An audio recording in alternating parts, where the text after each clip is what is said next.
Welcome, Pewter Report readers, viewers, and listeners, to a brand new edition of the Pewter Game Day show, brought to you by PewterReport.com. It's the Bucs versus the Saints. A heated, bitter rivalry regains its form today, this afternoon, in New Orleans. I'm your host, Matt Matera. Joined with me on the call is Daniel Morales. Daniel, how we doing, my man? What's up, Matt? This is going to be a game that's probably a lot tougher than most Buccaneers fans expect it to be, because you got a 1-5 team, a 1-6 team, the New Orleans Saints. But we know anytime we get a divisional matchup, these games end up being a lot tougher than we expect. But I'm ready for this one. Are you ready, Matt? I am fired up, rip-roaring, ready to go. Saints are getting the football first. They had a pretty good return, and then Spencer Rattler just fired off a pass to Rashid Shaheed for another first down. So Bucs getting off to a sluggish start once again. Where you at on the TV? I have a feeling I'm probably a little bit ahead. Right before the first snap here. There Okay. Just took the first snap. Okay. After the play, eventually they're going to show like Rattler in the huddle with everybody. Let me know when you see that. Got you. And appreciate everybody watching with us this afternoon. Nicola Legistina says, woo! All right, he's in the huddle here. Cool. All right. We are locked and loaded.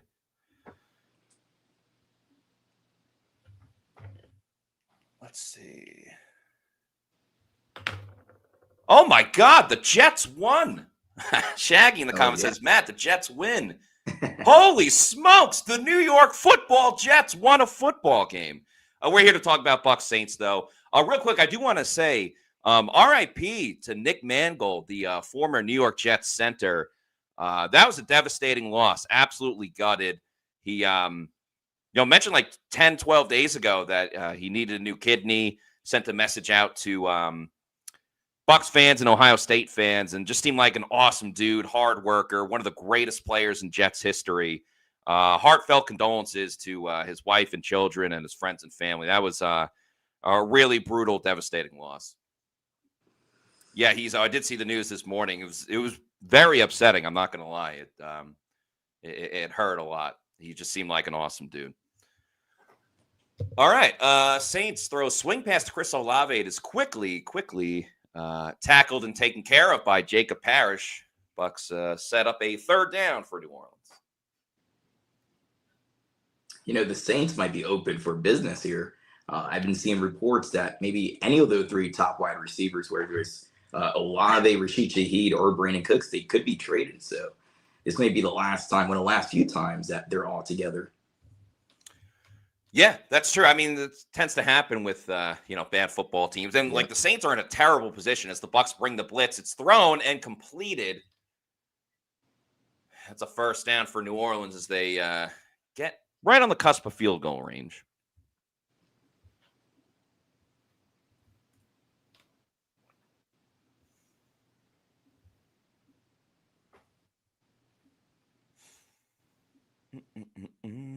Another sluggish start. Sorry, go ahead. Listen to Trevor Sikkema and the guys who are at PFF. They were bringing up a great point. Spencer Rattler, he's not too great of a quarterback, but when he's in the Superdome here, when he's in New Orleans, he plays better. He has a lot more, big time throws. Bumbo! Sorry, not to cut you off, but Anthony Nelson knocks the ball loose. A great effort. And it looks like the Bucs got it. The Bucs have the football. A great hustle play by Anthony Nelson, and it's recovered by Bucs legend Levante David. What a play. There we go. I was going to praise him, talk about how he's a better quarterback in the Superdome than away. And right there. He is overall. I do agree with you. He does play better at home. No Hassan Reddick, but you got Anthony Nelson in there. He's going to split some time with Chris Braswell. Makes an impact play right away.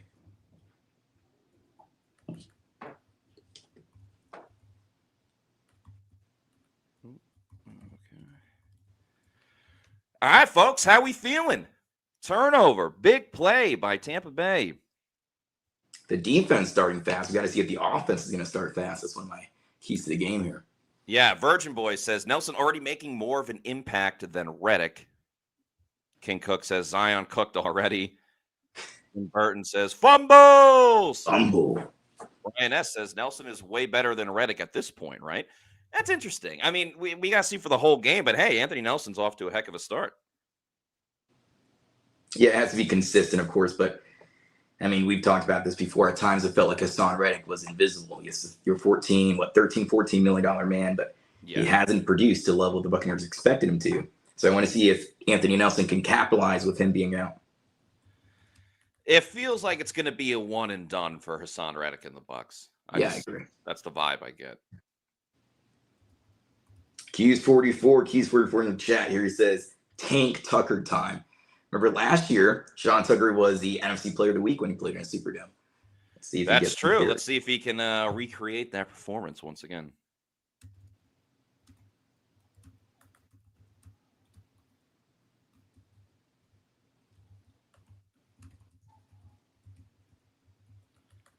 Covered by Levante David. LVD.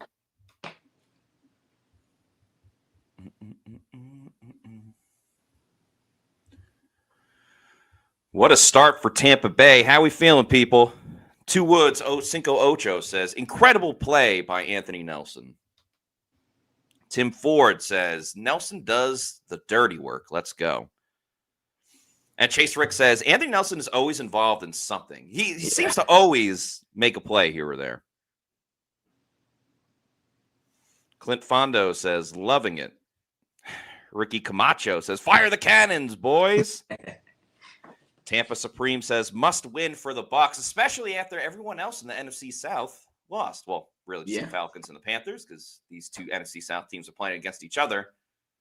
Bucs are going to start this drive with a run for Rachaad White. Picks up about 6-7 yards. Yeah, Thomas Bagwell says, get them likes in, fellas. Get them likes in. That's another thing I'm looking for here. Can the Buccaneers establish their ground game? This felt like for the past few weeks, they can't get the ground game going. And I just want to see, can they get it going today with Tucker and also, of course, Rachaad White as your RB1? And then when you call those play action shots, if you've already established your run game, the defense are more likely to bite on it. You're more successful when you're throwing those balls down the field. So I want to see them start fast and establish your run game. I'm with you. And Tristan Wirfs talked a lot about putting the run game on their shoulders as Rachaad White rushes for a first down. So 2 plays, 2 runs, and a first down. There we go. Stubby Ryan, I didn't even mean to do the 6-7, 6-7. I didn't even mean to do that. So just kind of naturally happened that way.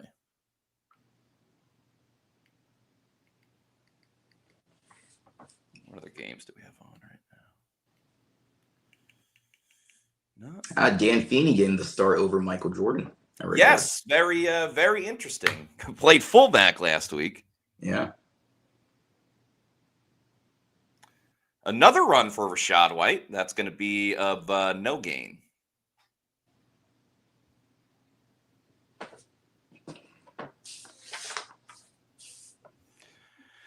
Brian S. says, getting John Vilma on a Saints home call makes for brutal commentary. Well, that's why you tune into the Pewter GameDay show with myself and Daniel Morales.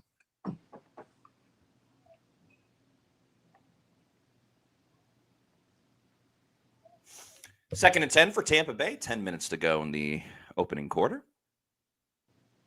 Sean Tucker's in the game at running back as the Bucs are in shotgun. And looking like a false start.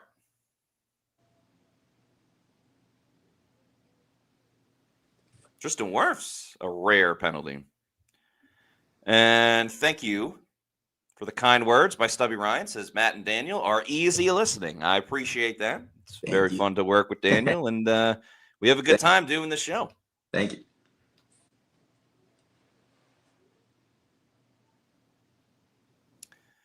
Second and 15 for Tampa Bay.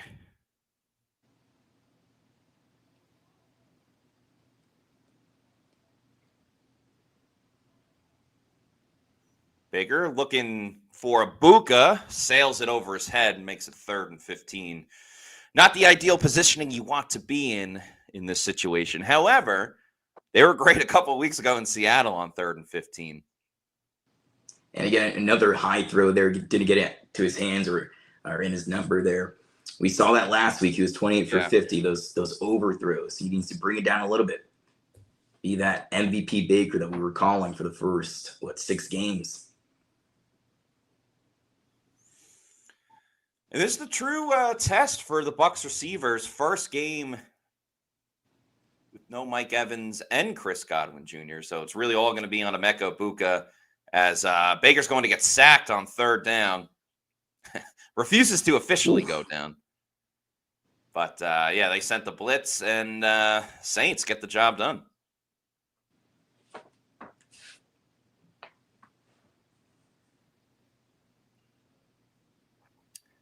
Yeah, they blitzed Reed on the play. Yeah, nothing Baker can do there. Just they blitz, they got to him. Play's done. Unfortunate.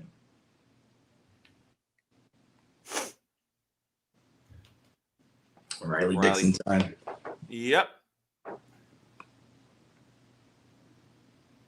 Anthony Nelson, the first player out there. So all hustle for him. BS83 says, first possession, meh. Constantinos Giorgio says, can't take advantage of the turnover. That's true. That happened last week as well. Bucs forced a fumble, had a stop on 4th down as well, and weren't able to do it. Daniel Gomez says, we better not underestimate the Aints, or else we won't know what bit us. Yeah, they don't play like a 1-6 football team. That's what I was saying at the beginning. Yeah, they're going to present a really tough challenge. New head coach here also, Kellen Moore, was with the Eagles last year, offense coordinator. Brandon Staley, he was the head coach of the Chargers. He's now their defensive coordinator. So different coaching staff, but those players, they know Tampa, they know Todd Bowles, they know how to go up against Baker Mayfield. So they're always going to present challenges there. And like Todd Bowles and Baker Mayfield said this week, they don't play the Bucs necessarily too clean, right? These games sometimes come out a little bit dirtier than you want them to. That is true. That is true. What was I looking for?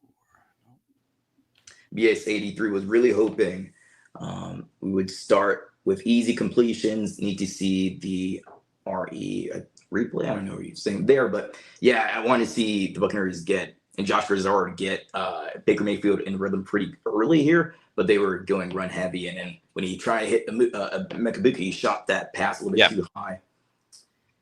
But let's see the second time they're out there. But right now it's up to the defense. Keep this team from scoring. The Saints, I think they're 29th overall in points per game. They don't score much, so that's going to help out this Tampa Bay Buccaneers defense. Tommy Leverone says something is not right with Baker.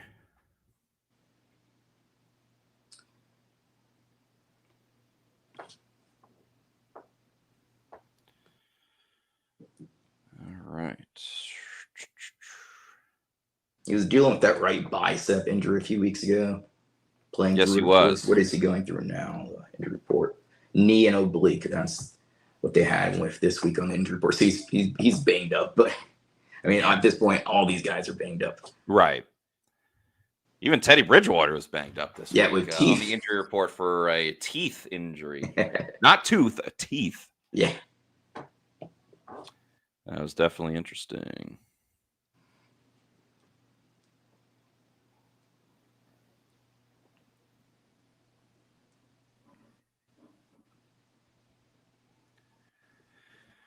Short completion. Oh, no. They're saying... Nope, never mind. It was completion to Chris Olave. Clit Fondo says, toots?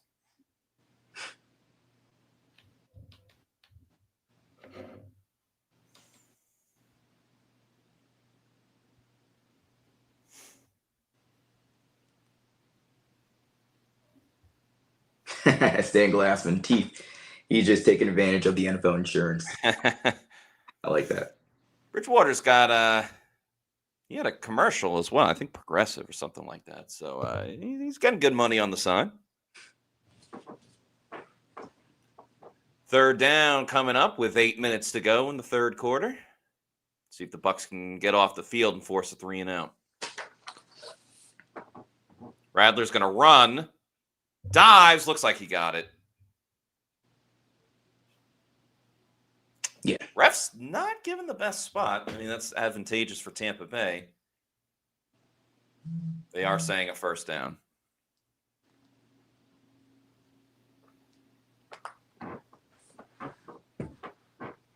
Yep, first down.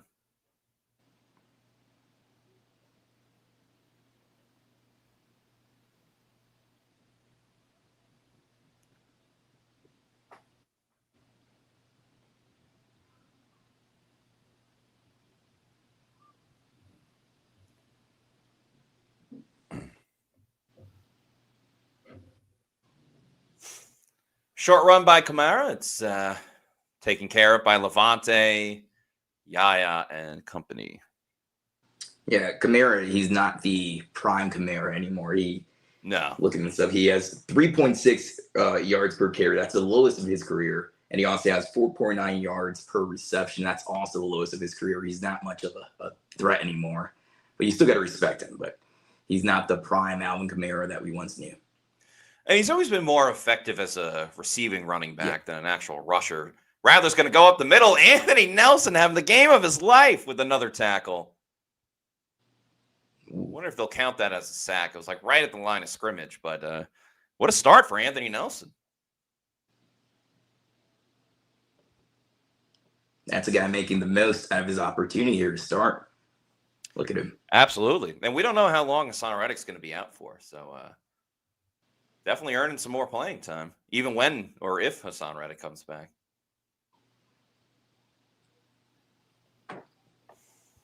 Bucs bring a blitz. They blitz Zion. Radler's going to throw. He finds Shaheed, and that's going to be a first down.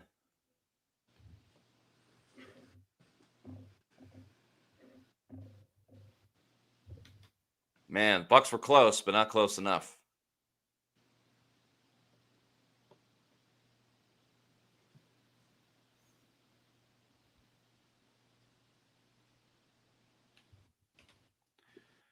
Carl Gajardo says corners are off 20 yards. Yeah. Yeah, I've always hated it. Chris Braswell's in the game. Radler over the middle. First down.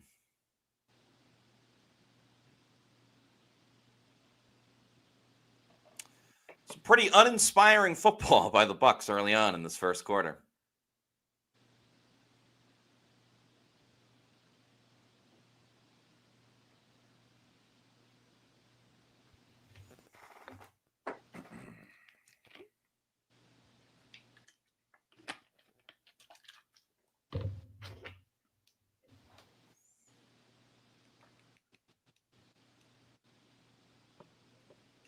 Radler throwing again.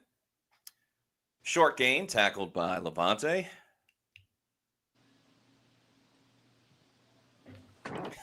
Steve Lassen says, who's the 1-6 team? Yeah. The Buccaneers, so far, their energy looks like they're the 1-6 team. Yeah. It's like they almost forgot that they lost last week. You would have thought they were the team that won 24-9. I think Anthony Nelson's the only one who's angry with that last week. Yeah.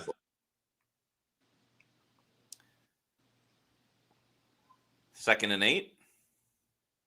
Saints go play action. Logan Hall on the rush. So Servassier Dennis, and Dennis gets the sack on Spencer Radler. There we go.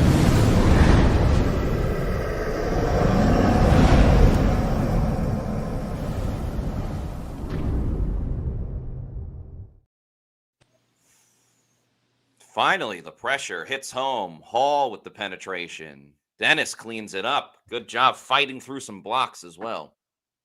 Huge loss in terms of yardage. Also brings them all the way back to midfield. That's also true, yeah. Gets them out of field goal range.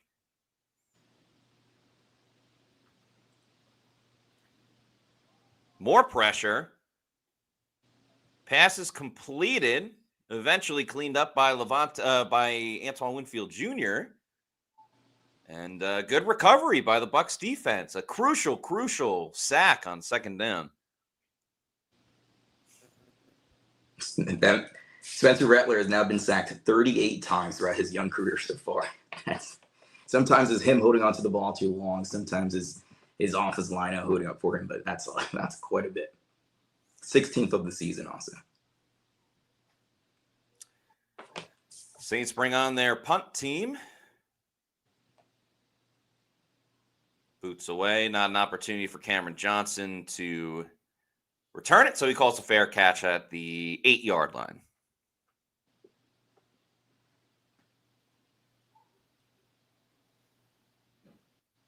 Chase Rick says, defense is middling today, doing what they need to do. Don't like the coverage. I mean, this is the Bucs defense. They allow a lot of yards. They allow a lot of plays, but, they're able to get stops at one point or another.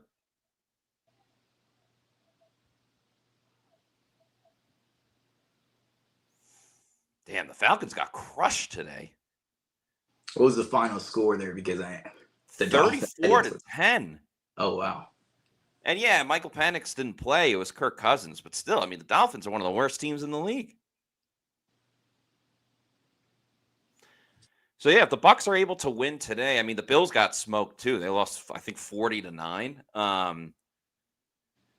Bucs win today. That put them 2 games ahead of Carolina, and I think 3 games ahead of Atlanta.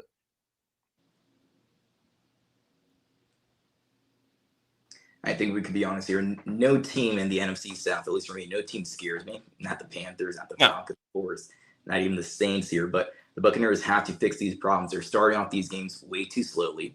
The defense, like you said, they're allowing a lot of yards, but they come up, clutch when they need to. But it's not a formula that you want to keep running for the entire year. At some point, you have to flip it. You have to flip the script. You have to start scoring points early.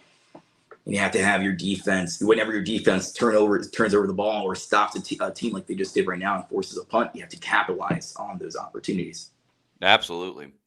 Bucco Rico says, I think we all kind of thought, due to the Aints being a rival and all, that this would be more than likely be more of a fight than what on paper looks.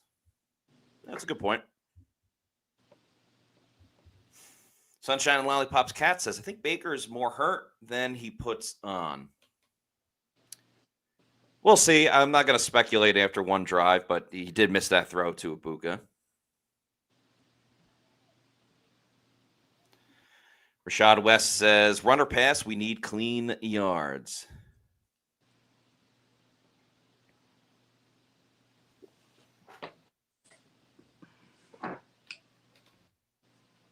And it's also been talked about all week, but it's so unfortunate. The Mike Evans broken collarbone injury, it ends his 1,000-yard streak. It's over. It's just him, 1-of-1 alone. 12 consecutive 1,000-yard seasons, but unfortunately, he's going to be forever tied with Jerry Rice and whoever else in the future if they ever reach that. Still is in NFL history, but yeah, that was tough to see last week or on Monday.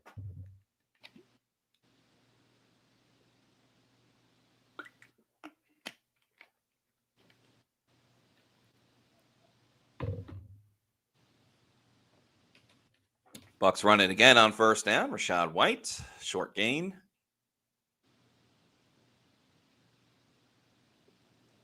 I think the bye week is coming also at a perfect. You don't want to skip ahead. It's coming at a perfect time. Let's see if Luke Gedeke is able to come back afterwards, and maybe Bucky Irving. We'll see what's going on with Chris Godwin Jr. But when they get back, that stretch of games afterwards, you got the Patriots, of course. You got the Bills, of course, in that mix also. That's their final tough stretch. And if they could get through that, and if they get a few guys also healthy, the end of the year it looks a bit easier. And none of these games are easy, of course, but that next stretch after the bye week, you want your guys back for that. Baker throws a pass to Rashad White. That's good for a first down. But yeah, that's what makes this game very important too. It looks like Rashad White got a little banged up on that play. So it is going to be the Sean Tucker show. Because, Patriots, Bills, and Rams, whatever that order is, no guarantees. No guarantee either way.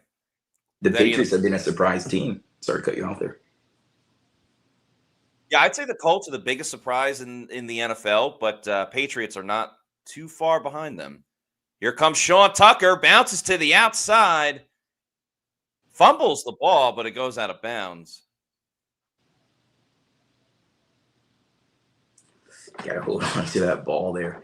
Josh Williams, he's also active for this game. He was dealing with the concussion protocol. He's back. So we don't know what's going on with Rashad White. And let me see the injury or the replay. Yeah, landed on that elbow.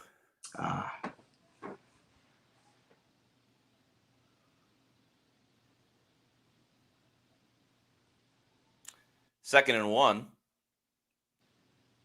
Sean Tucker gets the first down.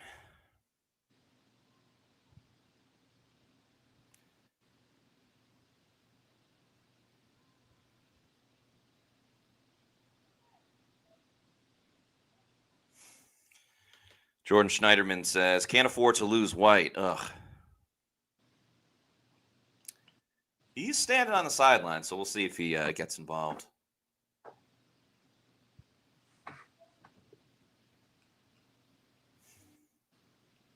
Baker lines up under center. Cameron Johnson goes in motion.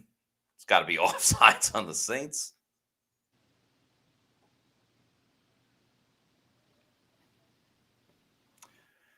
And that's a free 5 yards. Yep.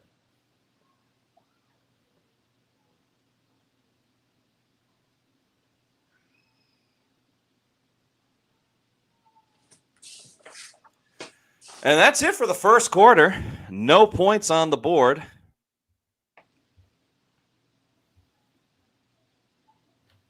And since we are at the end of the first quarter, let's hear a message from Jorgensen Law. Welcome to Jorgensen Law, PA, where our family's legacy drives us to fight for your rights. Specializing in personal injury, workers' compensation, and Social Security, we're committed to winning for you. No fees unless we succeed. Trust in our family to help yours. Let's achieve justice together. That's right. Jorgensen Law is the official law firm of PewterReport.com. They are based out of St. Petersburg, Florida, so right in the Tampa Bay area. They are the champions of the injured and disabled. So give them a call at 727-347-7733. That's 727-347-7733. Get a free case evaluation, no fees until they win your case. So shout out to Jorgensen Law. You could also see them on every injury story we do and every injury report that is on PewterReport.com. We have a super chat to get to. Thank you to Virgin Boys for this $1.99, who says, Matt, call Grizz and tell him to keep Tucker in. Well, he's going to have to keep Sean Tucker in if Rashad White does not come back into this game. We don't want to speculate. He might be in, to start the second quarter, but pretty good start for Sean Tucker. Yeah, I was going to say, Brian has beat me to it. The fastest first quarter, that's what it feels like. It just flew by. Not much to talk about. Baker Mayfield's 1 for 2 yards, but it's a really quick first quarter. Yeah, Baker 1 of 2, 9 yards, like you just mentioned. Rashad White, 4 attempts, 17 yards. Sean Tucker, 2 attempts for 11 yards. That's about it. Not much to talk about. Anthony Nelson with the sacks. Frosty Dennis with the sack. Devontae David leads with 4 tackles. Everyone else has 2.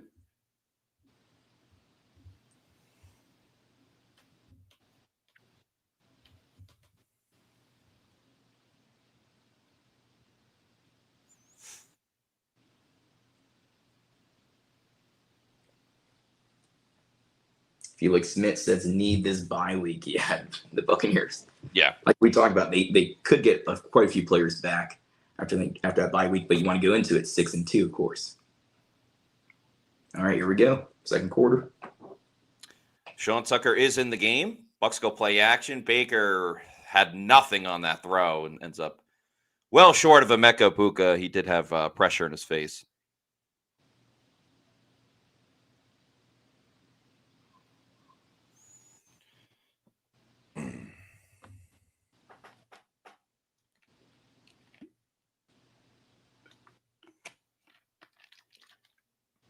That right there, Bucky Irving, that's a guy. I'm sure all Bucs fans are waiting for him to come back.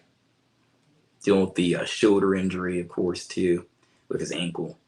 It's been out since the Eagles game. When he gets back, let's see if that improves his run game even more. Luke Baker Getsy fires. Him too. Completed pass to Kate Otten, short gain, so make it 3rd and 2. So remember, Bucs had 1st and 5 on this drive after the offsides penalty, but not being too effective with it.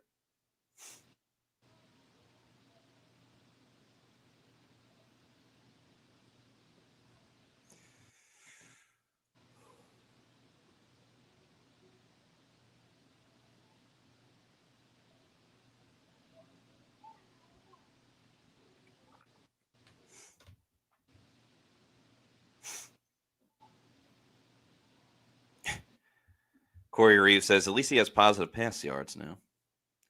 Bucs run it on 3rd down. Rachaad White does not get it. There is a flag on the play as well. We'll see who it's on. If it's on Tampa Bay, down stop, but it's 4th and 1. And it's a holding on the Saints, so doesn't matter. 1st down. A holding onto the defense on a run play, kind of a obscurity, quite rare. Bucs offense, they were saved by the flag.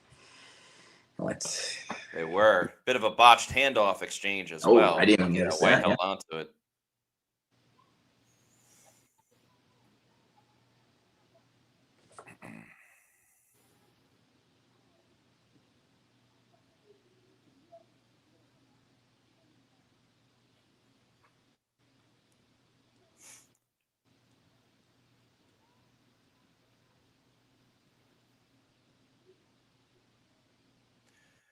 Baker goes into shotgun. Tez Johnson at the bottom of our screen. It's a swing pass to Sterling Shepard, who heads up the field.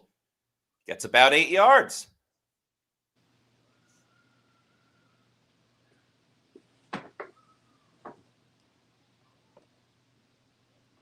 I'm starting Sterling Shepard in fantasy today. Didn't want to, but That was a bit risky there. Yeah, A.J. Brown is injured for me, and my other receivers are on a bye. So I have Devontae Smith and Sterling Shepard going. And Rachaad White, so I have a pretty Bucs-heavy team right now. Interesting formation. The handoff to Rachaad White. He hits the hole. And picks up a 1st down. There we go. 2 back-to-back positive plays. Keep this going. Go all the way down a little bit more. Yep. Score a touchdown. Don't score a field goal. You had you have to score a touchdown. You had Otten in the backfield. Yeah. Todd Bowles in his stoic nature on the screen.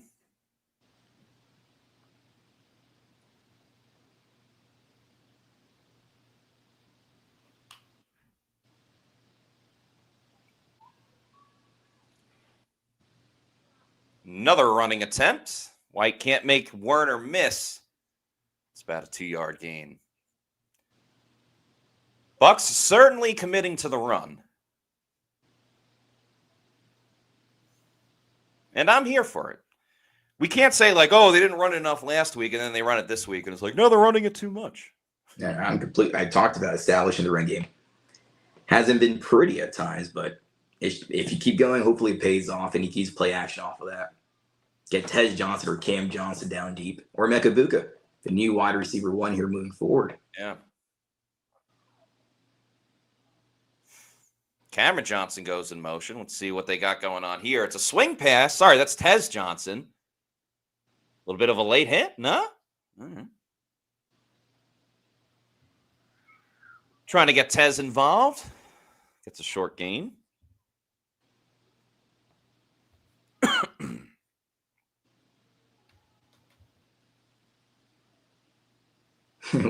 Wouldn't it be funny if that stiff arm worked with Tez Johnson, the lightest player ever drafted? Yeah, right. With a stiff arm just to read down to the ground, like a Derrick Henry type stiff arm. That's a good point. His weight is the only thing that concerns me, in terms of future, like his longevity with injuries. We've seen Tank Dell go down quite a bit. He's a lighter receiver too. 3rd and 8. Baker has a wide open Emeka Buka. That gets the Bucs in the red zone, but there is a penalty on the play.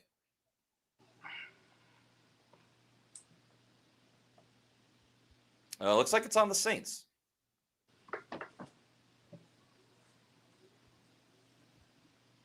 All righty. Biggest play of the game for Tampa Bay. Baker to Buka.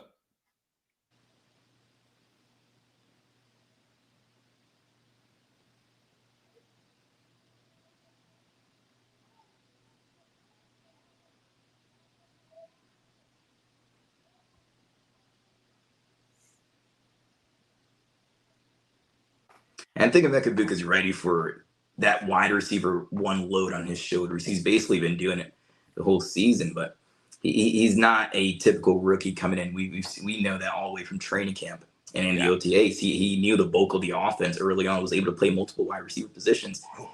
Sean Tucker gets down to the 2-yard line. Ooh. He's 44. I bet you love that run right there. Down to the 1. Great run. They ran it at a shotgun. Nice blocking by Graham Barton, Ben Bredesen, Feeney as well.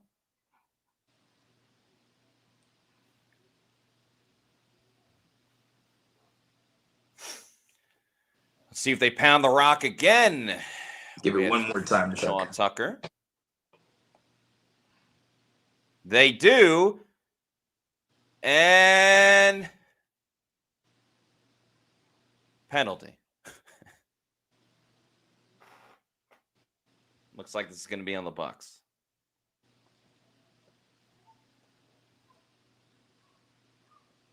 Offsides. All right. I mean, you can't get much further.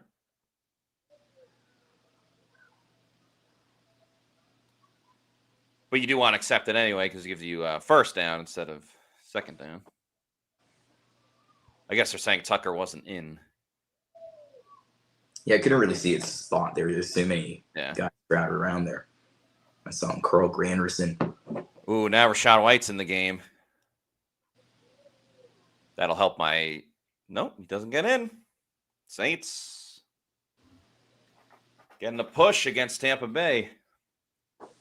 I don't like Sean Tucker coming out of the game for... He's been really effective on this drive. He has.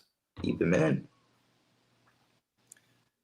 Remember, they couldn't get short yardage earlier with Rachaad White on that 3rd and 2. Yeah. Nothing towards Rachaad White, but you just want to, ride the hot hand, and Tucker's been the hot hand on this drive. 9 minutes to go. See if Tampa Bay decides to do it again. They run it again with White. Oh, so close. Saints think it's 4th down. It's not.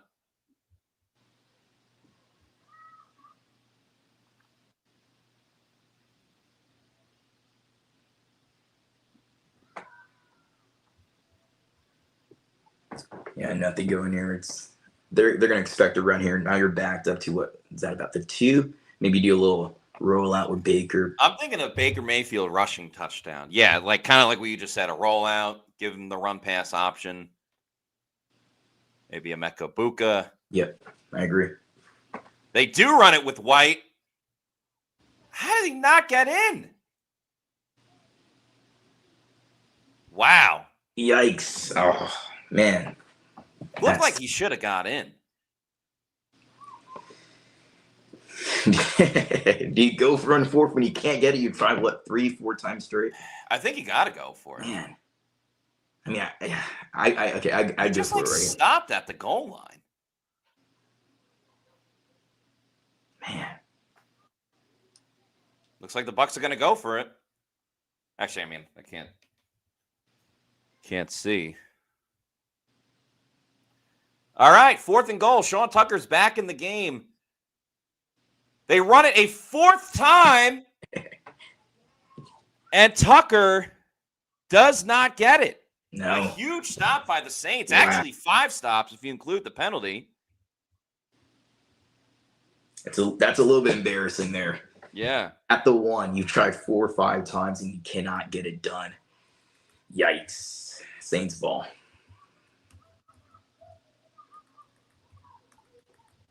Yeah, the chat here, they're livid right now. And Jan Rodgers says, embarrassing offense. Hughes 44, not his fault. Rizard WTF. JG was at 5 runs, and they couldn't get any of them in the end zone. HK 45, no, the O-line got to get this. The O-line didn't do their job there. Couldn't get it done. I don't mind them running it 4 times. My complaint would be you ran the same exact play every time. Yeah, it didn't feel any different. Yeah. Remember Seattle? They pitch it to the outside. Like, do something a little bit different. Thank you to Geist85 for the $2 super chat. Says, you got to call something different. Pathetic. And Bowles is going to say after the game, we got to find a way to get a yard. Yeah, I agree with Tim Burton. 4 straight runs, no bootleg. How hurt is Mayfield? I agree with Two Woods, Cinco Ocho. Why not a toss or outside zone or something? That's the issue I have. It's this. They ran the same exact play.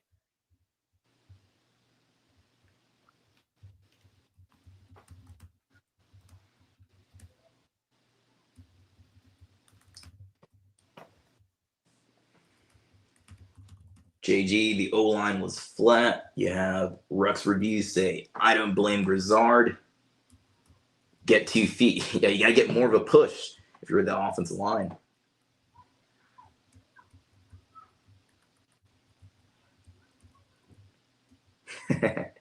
Engel says, actual garbage. Felix Smith, play action, rollout. Yeah, I called for rollout. Like it was a 3rd down. They didn't do it. They ran it again. I think also pulling Tucker a little bit early, having Rachaad White in there. Maybe if Tucker was in there for a few more plays, he could have got it a little bit earlier. But no, even on the 4th down, he couldn't. Yeah, I mean, we saw Rachaad White score 2 touchdowns on the outside against Seattle. And Sean Tucker bounced it to the outside in his rushing touchdown against San Fran 2 weeks ago. Yeah. To me, that's more of the indictment than anything else. Well, let's see if the defense can make a play. You have the Saints backed up, and that's a false start.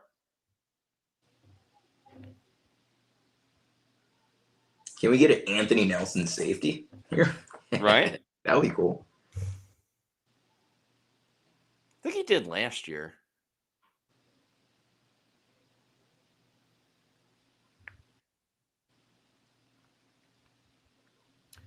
Saints spreading it out, though.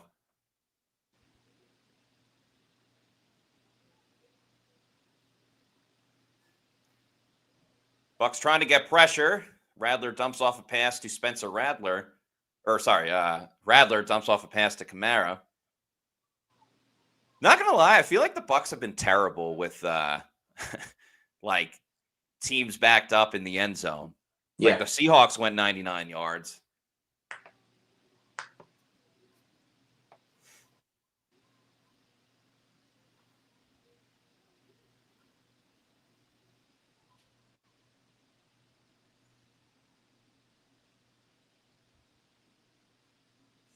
Radler's going to roll out. Oh, it's picked by Anthony Nelson, and he's in the end zone. Pick 6, Anthony Nelson. Holy crap. But there's a penalty on the play. Oh, let's see what this flag is. I was calling for a safety, but I'll take a pick 6 by Anthony Nelson. And it's a penalty on the Saints. It's going to count. There pick we go. 6 for Anthony Nelson.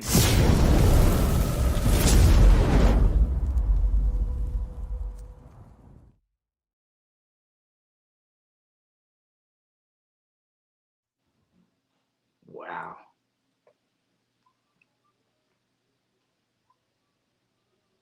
His height came into perfect play there, too. He was able to tip it, grab it for himself. Who was in the comments? Ryan H. says, Nelson legacy game. It started off that way. Wow.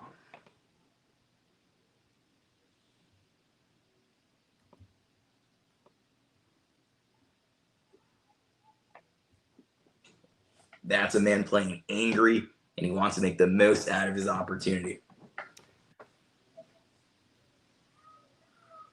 Oh, my goodness. Anthony Nelson. Holy smokes. Who is Hassan Reddick? Yeah. No, I don't want to disrespect Hassan Reddick here, but Anthony Nelson, in 1.5 of football so far, 1/4.5, he's made more of an impact than I feel like Hassan Reddick has made throughout 6 games before this. A sack, a forced fumble, and a pick 6. Greatest game of his career.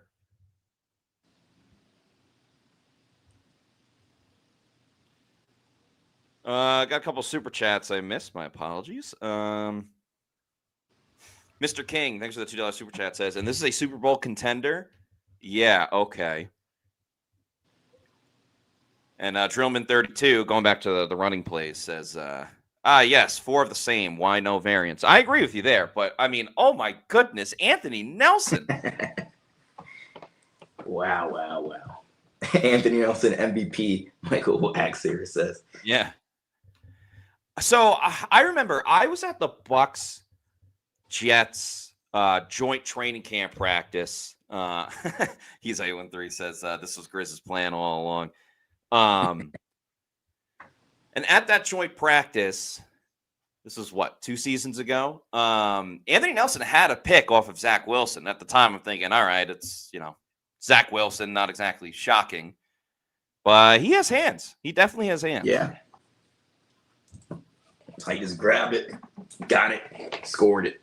Man. I wanted 2 points from Anthony Nelson. He got 6 points. Yeah. What a star for Anthony Nelson this game. He's like, the offense isn't going to score. Don't worry. I'm going to score for you. Yeah, he's putting the team on his back. 4 Girls says, Nelson and Dean catching balls. The offense better not F this up. Mm-hmm. Buccaneer Bryce says, Nelson bailed, Grizz out there, ended up getting points anyway. Virgin Boys, thanks for the $1.99 super chat, says, Reddick just lost his starting job, LOL. I mean, Anthony Nelson, regardless of when Hassan Reddick comes back, Anthony Nelson has definitely earned more playing time. I mean, how could he not? He's having the best game ever. Yeah, it's a bit like we're celebrating this moment. It's a bit premature to say he's going to be the new starter. This has to be a consistent level of play for Anthony Nelson. But he's making a good case for himself here. Awesome celebration too, through the legs and then dunks it in the hoop provided by Vita Vea.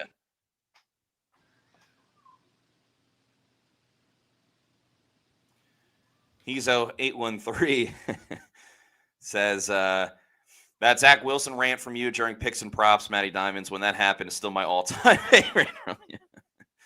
Appreciate that. Desert Dog 2K, thanks for the $5 super chat.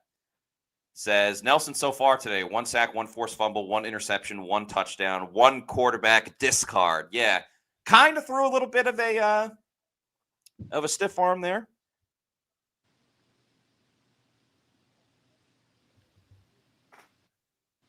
Hey, Nelly, what a job.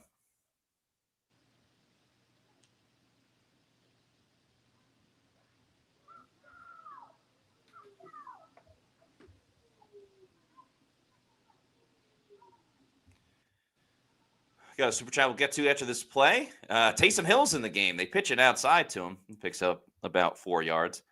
Manny _245. Thank you for the $4.99 super chat. Says, those commentators talking wonders about the Saints. They never like the Bucs. I hate that about them. They are biased. Well, that's why come on over to the Pewter GameDay show. We obviously look at it through Bucs tinted glasses. I mean, we cover the team, and we'll tell you what you want to hear. Mr. King, thanks for the $2 super chat, says, just want to say shout out to the Falcons. What a joke. Yeah, that's a loss. I mean, they beat the Bills, and then they lose to the Dolphins. That's the NFL, man. Radler throwing deep down the field. Ooh, it's caught by Olave.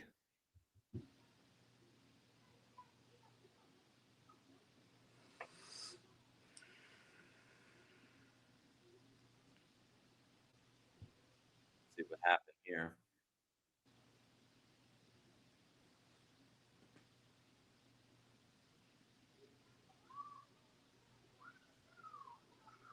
Saints at midfield.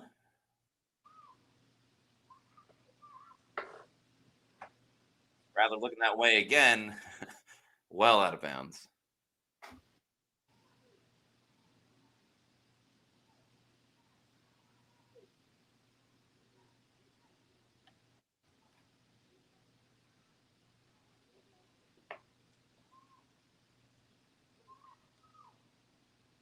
Second and 10 with 5:20 to go.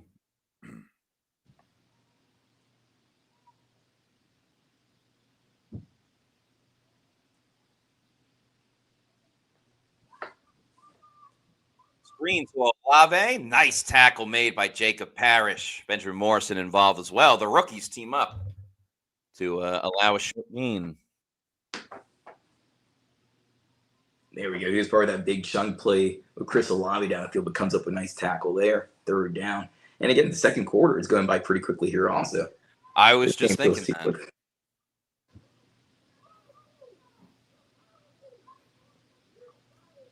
Third and 8. We'll see if Tampa Bay can get off the field.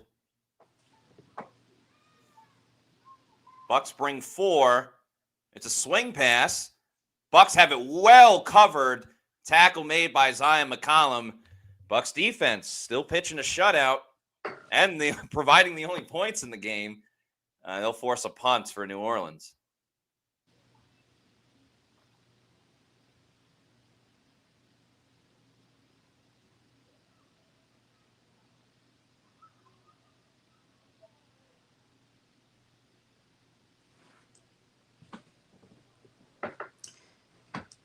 Yeah, I want to see Baker here get the ball, go down the field, and score a touchdown, go up 14-0. We got to start these games off faster. We're in the second half, or 4 minutes left in the second quarter, and only Anthony Nelson has scored. I mean, theoretically, the Bucs can run a 4-minute offense, get a score, and then get the ball back to start the third quarter. So yeah. Guys, 85, 14-0 incoming. Let's hope so. That would be nice. Q's44 says, give Tuck a chance again. Yeah, that's really I agree. The main thing that's been working for Tampa Bay's offense. Got them down to the 2-yard line, but that was all.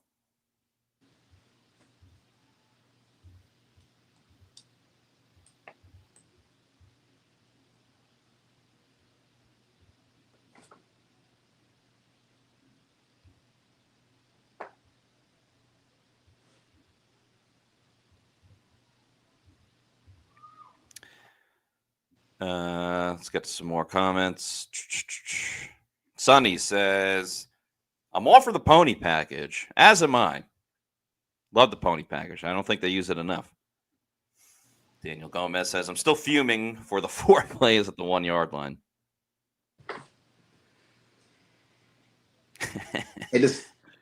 Chase Rick says, pony package with Nelson. He's done everything today. Why not? And going back to that fourth, the 4 straight, 5 straight run plays. Yeah.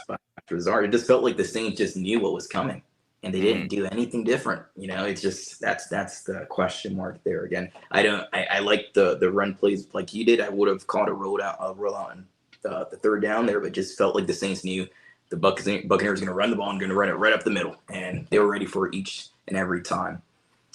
That's the most disappointing part there. Brent O'Neill says, just run a 5-receiver set and dink and dunk. Don't hate it. Cecil says, the thing is, why not put Vita at fullback or Watson? Yeah, I've been calling for that. Watson at fullback, Vita Vea at running back. You played running back in high school, and you just have Baker Mayfield hand the ball off, get out of there before he gets crushed by that freight train. Yeah. Love when Vita Vea is in the backfield, but at some point too, like, I don't know, he is getting older. Do you want to put him in that type of situation? I'm sure he's down for it, so we'll see. That is true. It's what, year 8 or 9 for Vita already. It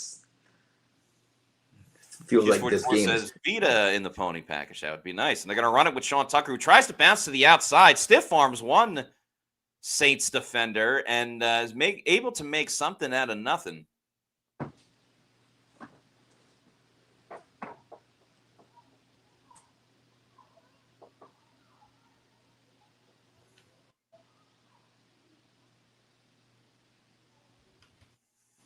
Ricky Camacho says, "Oh my God, huge recovery by Tucker." Yeah, that was going to be ugly there. He made, like he said, something out of nothing. We have a legacy game on defense by Anthony Nelson. Can we get a legacy game on offense by Sean Tucker? Certainly had a legacy game last year in this building, or that building. Little play action. Caught by Cade Otten. Short gain. We'll make it 3rd and about 3. Stan Glassman calls it the Clydesdale package. I like that.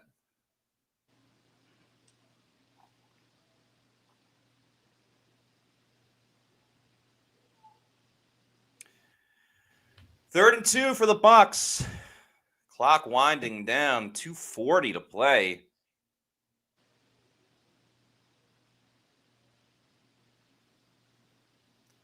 See if they can continue this drive. Abuka goes in motion. Rashad White's in the game. Looks like there's a penalty on the Bucs O-line.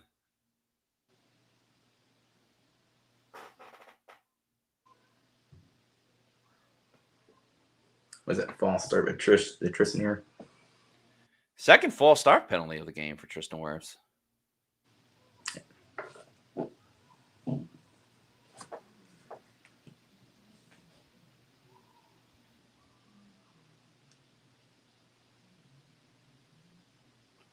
Makes it 3rd and 7. And I don't think the Bucs have to call a play if they don't want to. But yeah, it's real close on the play clock and the real clock. Baker is going to scramble. Throws. It's incomplete. I don't think he would have gotten the first down anyway. There's a lot of Saints that were kind of sprinting up.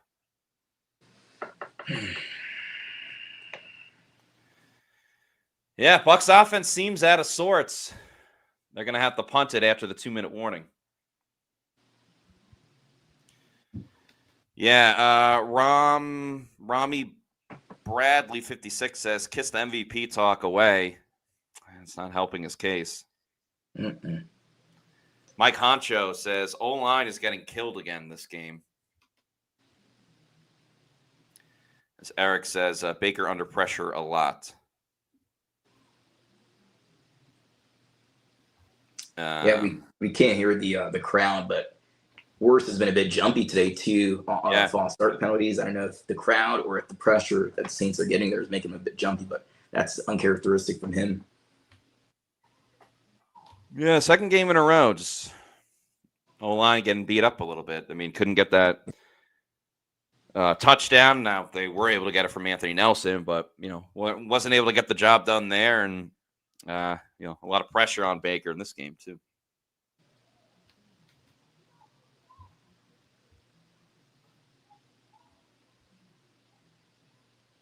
Just a reminder for everybody, we're going to have a post-game podcast after this game, myself and Scott Reynolds, the Pewter post-game show, talking about everything that went on in this game, and hopefully we're talking about a Bucs win.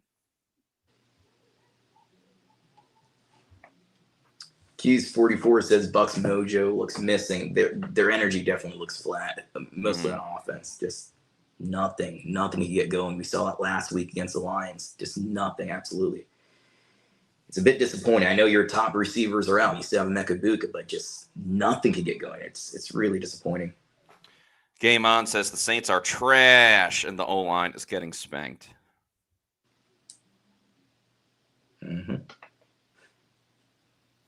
Brian S. says D coordinators catching on to Grizzard. Maybe a little bit.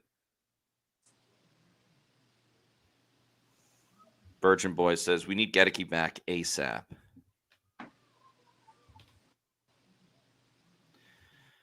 Chris Hobson says if Bake is hurt, put in Teddy. It's hurting the team.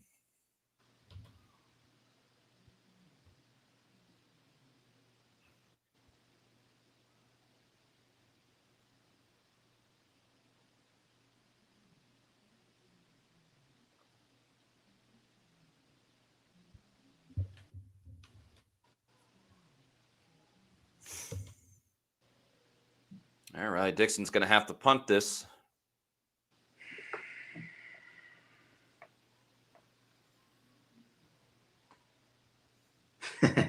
Stan Glassman, another good one here. Time for Teddy Two Teeth. Well done. Well done. No, of course. I'm sure he's joking. It's not time for Teddy Bridgewater in this game. Nah. No, I mean, if Baker's hurt and it's affecting his ability to throw, then yeah. But he had that good throw to Ibuka. Yeah. This might be one where it's really going to be the tape that dictates how good or bad Baker was. Like, if the receivers aren't getting open, that's on the receivers, not really him. No, I agree.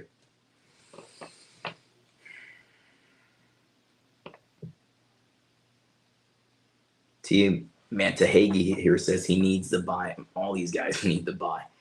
Yeah. And hopefully when they come back, they look a bit cleaner, but it's not looking good on offense. All right, 1:48 to go. Each team has all 3 timeouts. Bucs blitz Levante David, and Rattler hits Shaheed on a screen, but the ball is out. Antoine Winfield Jr. has it, and he's taking it the other way. If it holds up, it's a touchdown, Tampa Bay. Antoine Winfield Jr., who scored a touchdown last year in New Orleans, recovers another fumble this time around and makes his way to the end zone. And it looks like it's going to hold up.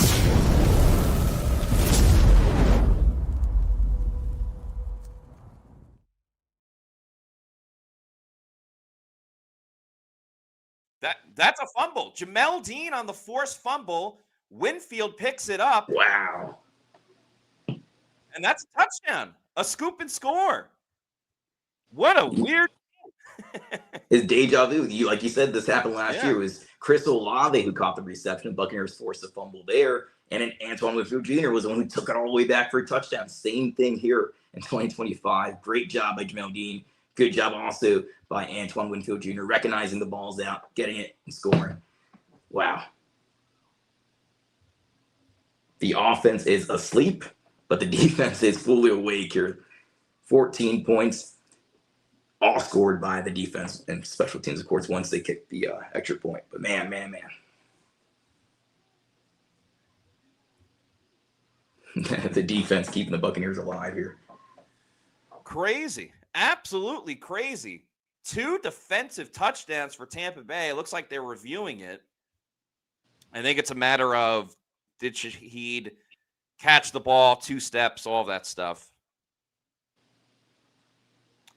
They got Mike Guerrero on, so we'll see. Hopefully it holds up.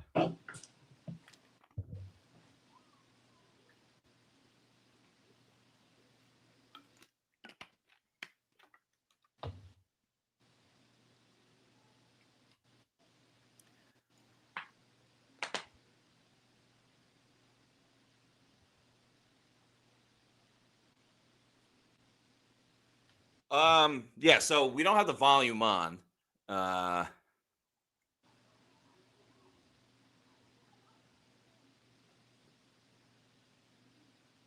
mean, he catches it. He takes, 4 or 5 steps. He makes a football move. They get the ball out cleanly. I don't know how the rest. Junior was never on the ground.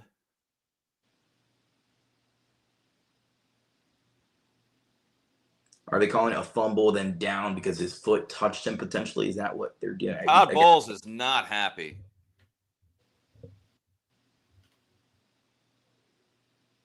Did they blow a whistle mid-play? Is that what happened? Because the Bucs offense is on the field.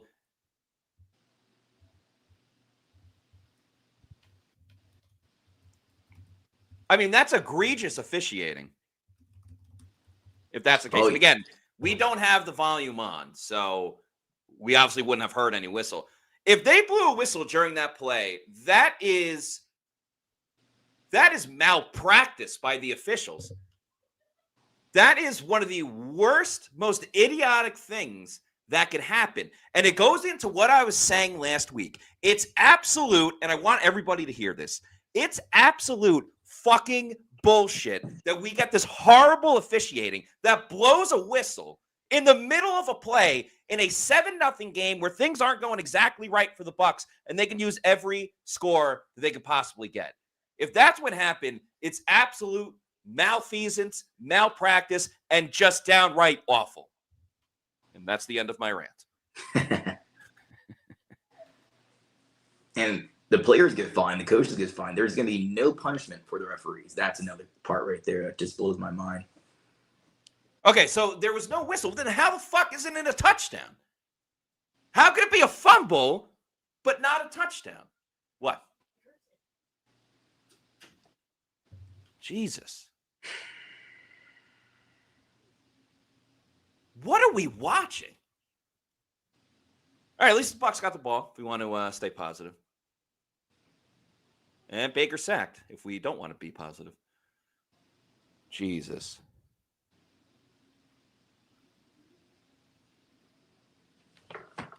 I'm utterly confused right now.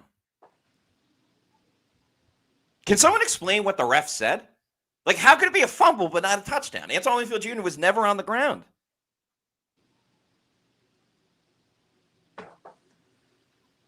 Brian says they replayed it with sound and there is no whistle. I've run it back and there is no whistle sound.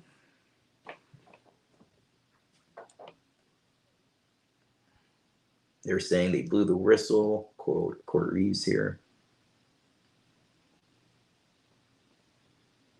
Good God.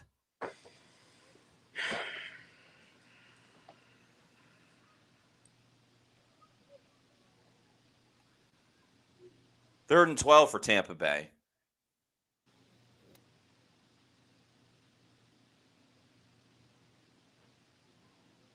Free subtitles AI. Entertainment, not sport. Investigate the NFL now. Terrence Montgomery says. I mean, some of these calls, they have me question a few things here. Takes off 7 points off the board. 3rd and 12 now. Absolutely. Baker loses the football. It's recovered by the Saints. Oh, God. This just went from bad to worse. Bucs Basement, thanks for the $2 super chat, says FBI got to investigate the NFL at this point. Yeah. They have the NBA investigation that happened this week. Yeah, that was an insane story as well. Oh. Virgin Boys, thanks for the $1.99 super chat, says take Baker out of the game. Baker's not going to come out of the game. You're going to have to duct tape this guy and have like if you have to sit on him for the whole game. He's not going to. It doesn't matter how banged up he is. He's not going to sit out.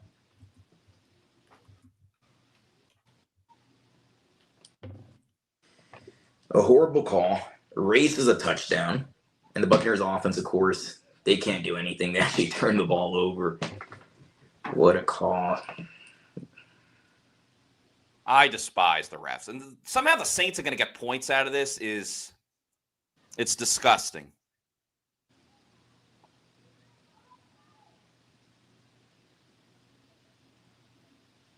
Real close, if not already in field goal range. What Blake Griffey has a 57-yard career long.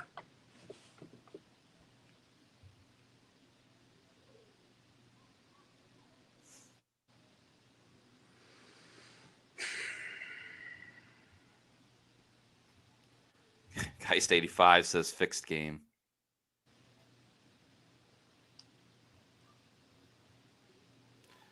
Tom says we could have been up 21-0. How so? Because if the Bucs score the rushing touchdown, they don't get the Anthony Nelson pick six. Yeah.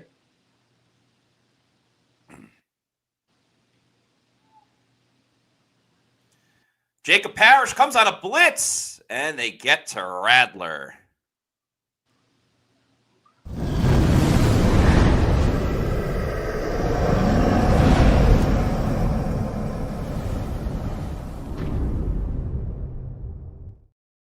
Daniel Fisher, thanks for the $1.99 super chat, says, this shit is rigged, possibly a 14-point swing. Yeah, absolutely.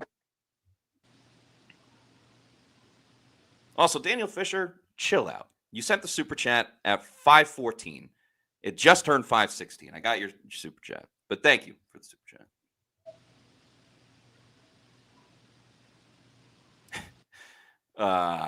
Felix Schmidt says Baker is in with the Mafia. I don't think so.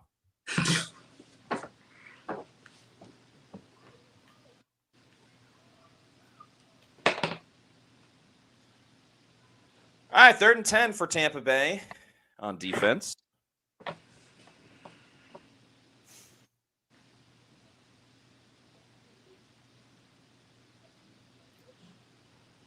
Four-man pass rush. Kamara with the catch.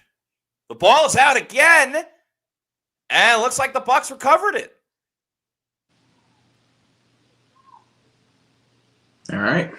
Nope, looks like the Saints got it. We're not going to review this. They're not even going to review this? Nothing Todd Bowles can do also. It's inside 2 minutes here. Did seem like he was down. No, his knee was down. Yeah, he's down. Kamara looks a little hobbled. The Saints just wasted a down spiking. I know they didn't want it to get reviewed.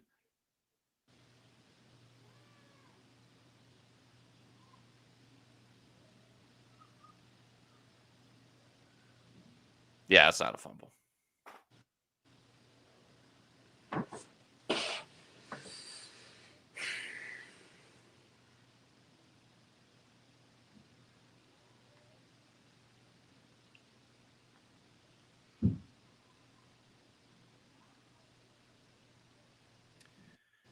$11 seconds to go in the quarter.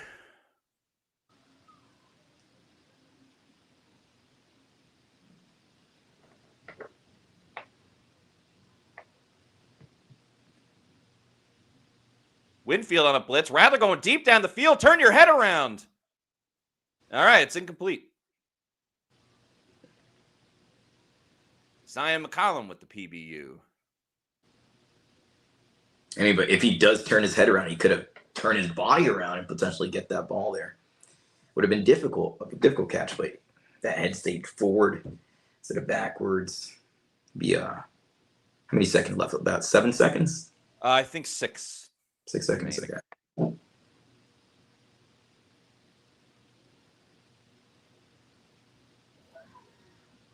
Saints going to try a field goal. Kick is up, and it's good. Bucs lead is cut to 7-3. That's it for the second quarter. Bucs lead 7-3 at halftime. All right, Bucs fans, give us your thoughts. Tell us how you're feeling about this game. Daniel, your thoughts after watching 2 quarters of Bucs football today? Nothing going on offense, but like you see here, Anthony Nelson with that pick 6. The defense has kept this game alive. I think the call with that Antoine Winfield return for a touchdown on that 4th fumble. I mean, that was a crazy call. We saw 2 wild calls last week involving Kate Otten. I don't know, these officials, I don't like to say anything's rigged or anything. It's beginning to be a little bit too much, I feel like. I don't know, but nothing on offense. The only thing that this defense has kept this game alive, and the officials are hurting the Bucs as a handicap match again, like last week we talked about that. Yeah, each week it seems like there's a new crazy thing that happens where the refs screw over the Tampa Bay Buccaneers. I think there's been 3 big moments in this game.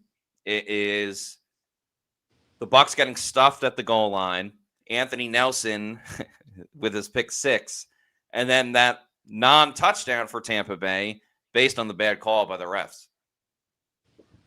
We don't get our deja vu moment with Winfield scoring again in New Orleans. Yeah. Forced fumble recovery. Man. So they put 1 second on the clock. The Saints are going to have to kick off. And if you're the Bucs, you might as well try to return it for a touchdown. Sean Tucker takes the return. Gets back to the 25, and now we are at the half. All right, we'll get some comments.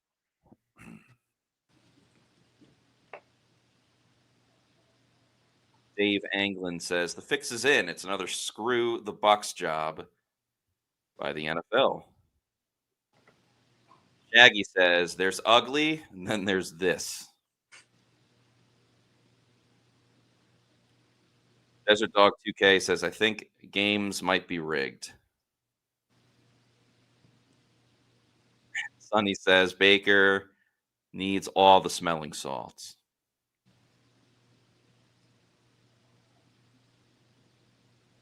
There's one I saw earlier.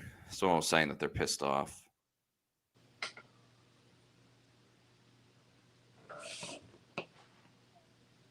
Eddie LeBron, I don't know what I'm watching. I don't know what I'm watching, too, with some of these calls.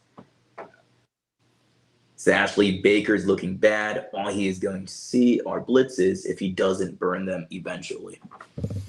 Baby Boy 2 Dumb Man says, if I'm Todd Bowles, I'm cussing the offense out and telling them to get their heads out of their butts.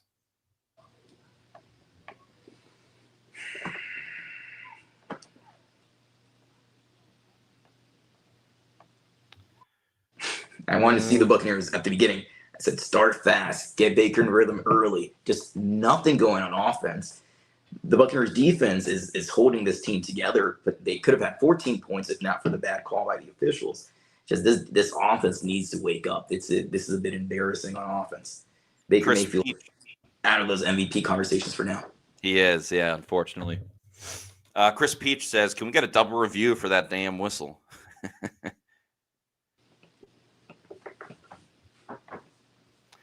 Carl Gajardo says, going to be one of those games. Tyler Lesnick, I've been seeing this a lot.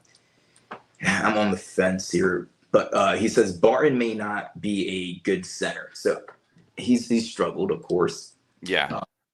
But is that because the right side of the offensive line isn't intact, of course? Is that how much does that have to do with that? Is it too much on his shoulder for a young guy to call out everything as a center? Is he better fitted for maybe a left guard position? He moved Ben Bredesen inside at center, who did a pretty good job the first 2 weeks when he was there. But how do you feel about that, Matt?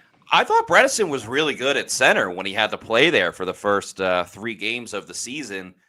It's a lot to play center with the calls. You got to snap it. You're in shotgun a lot. You got to make sure those snaps are good, and then also do your assignment. I don't think the rotation at guard has necessarily been a reason why Graham Barton has struggled, because he's just, getting beat on pass protection and stuff like that. And that's just kind of mano-a-mano, one-on-one.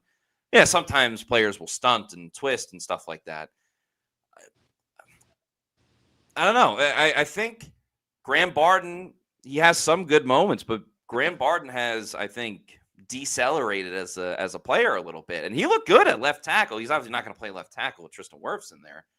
But I would strongly consider playing him at guard. The Bucs are kind of adamant about not doing that, and I'm not exactly sure why. But the bye week is coming up, and that's where you do self-scouting and self-assessments and stuff like that.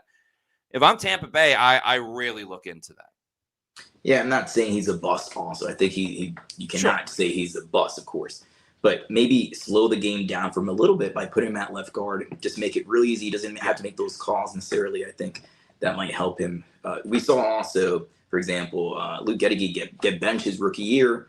The next year comes out, plays right tackle, and plays a lot better. Maybe center is not his position, but it's still very early in his career. You can continue here, though. Donald Podzikowski says, pissed. That's how he's feeling about the game.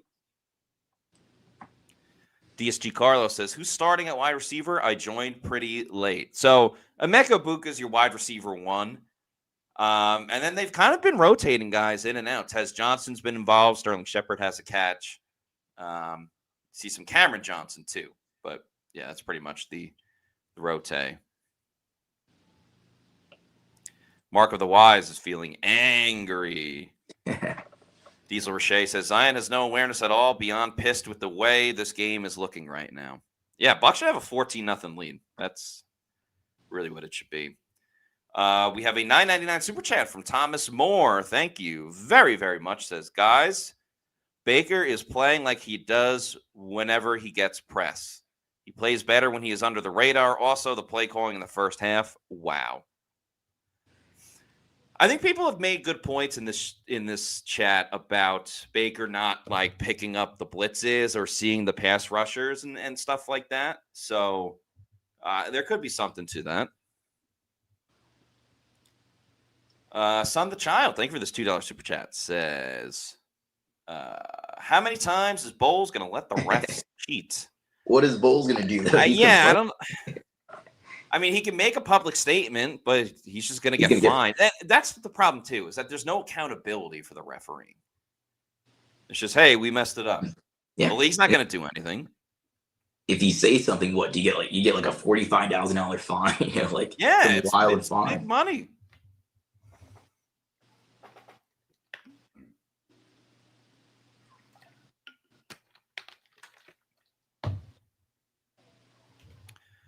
Let's look up the stats while we're at halftime.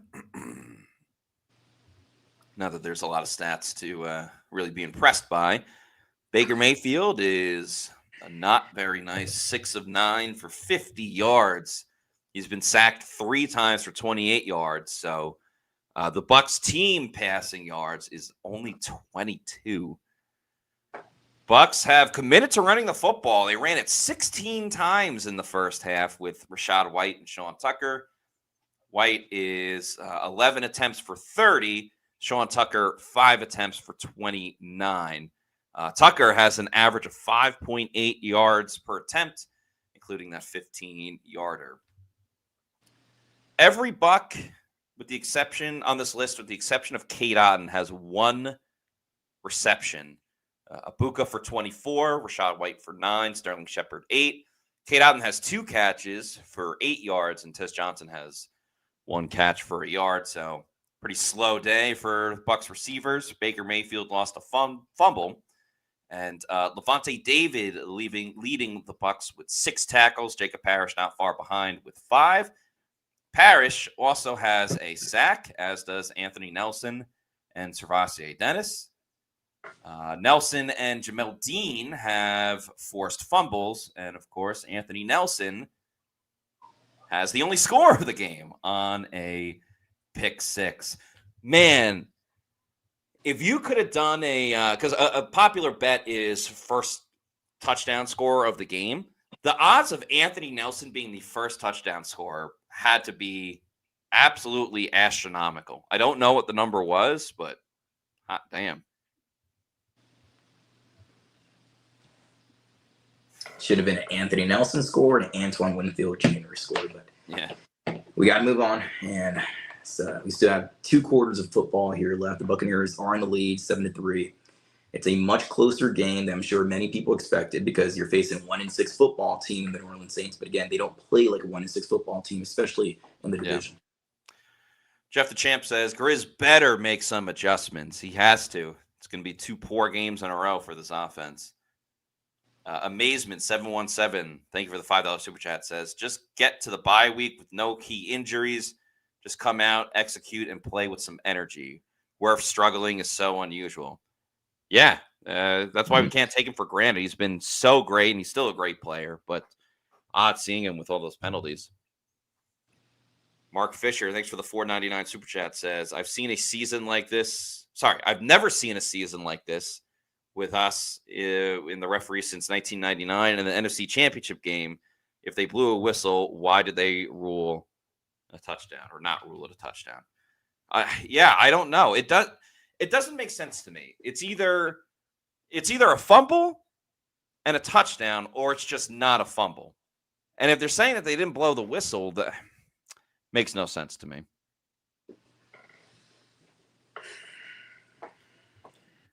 Tyler Lesnick with a good comment says people in the NFL should be able to talk about the refs' issues without being fined. I'm in full agreement, but like every league has this weird mea culpa about you're not allowed to talk about the refs.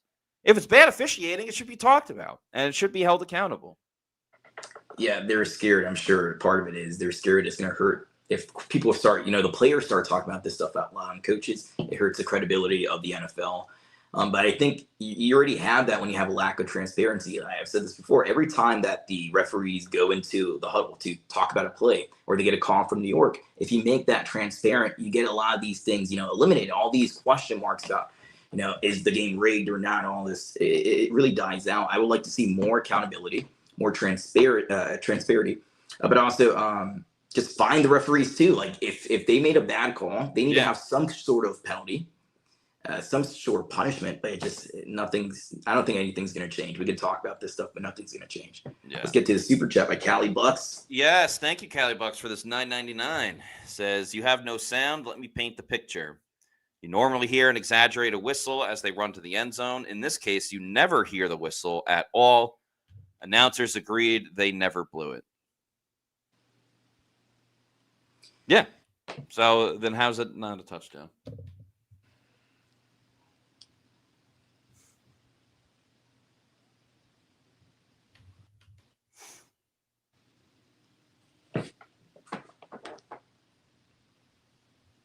JB Easy, suspend the refs for mistakes.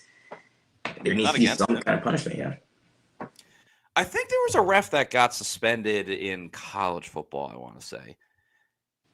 Because it was a couple of weeks ago, Georgia played Auburn, and there's the clip went pretty viral. It was Kirby Smart, the Georgia head coach. He's like clearly calling a timeout, and then like he didn't want to call it, and he was like, "No, I was just like making a play call or whatever." And they actually helped him out and said, "Okay, like we won't call the timeout for you." But it was like clear he was calling a timeout. Yeah. So. Redonkulous. Jason W. Sands says defense is playing great. It absolutely is. Hughes 44 says, welcome to Army versus Tulane. I guess they played yesterday. Probably a low-scoring game. Whew.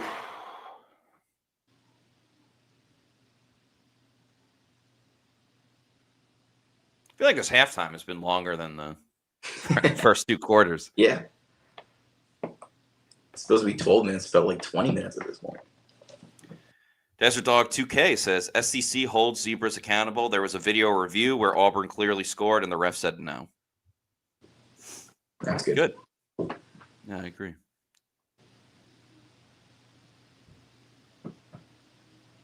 Virgin Boys. They might be switching refs at halftime. That's why it's taking a little bit longer.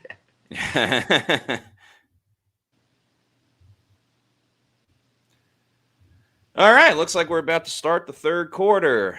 Bucs lead 7-3 in another, quite honestly, frustrating game for the Bucs. Are we going to get at least one very convincing win where we don't have to wait until like the final few minutes of the game? Just these games have all been a little bit too close for my liking.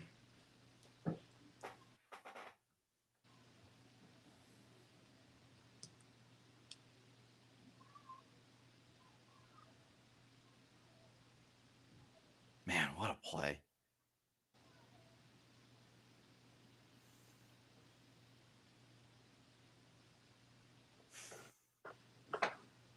Oh, did Winfield do the Mike Evans? Oh, yeah, he did. Would have been awesome if it counted.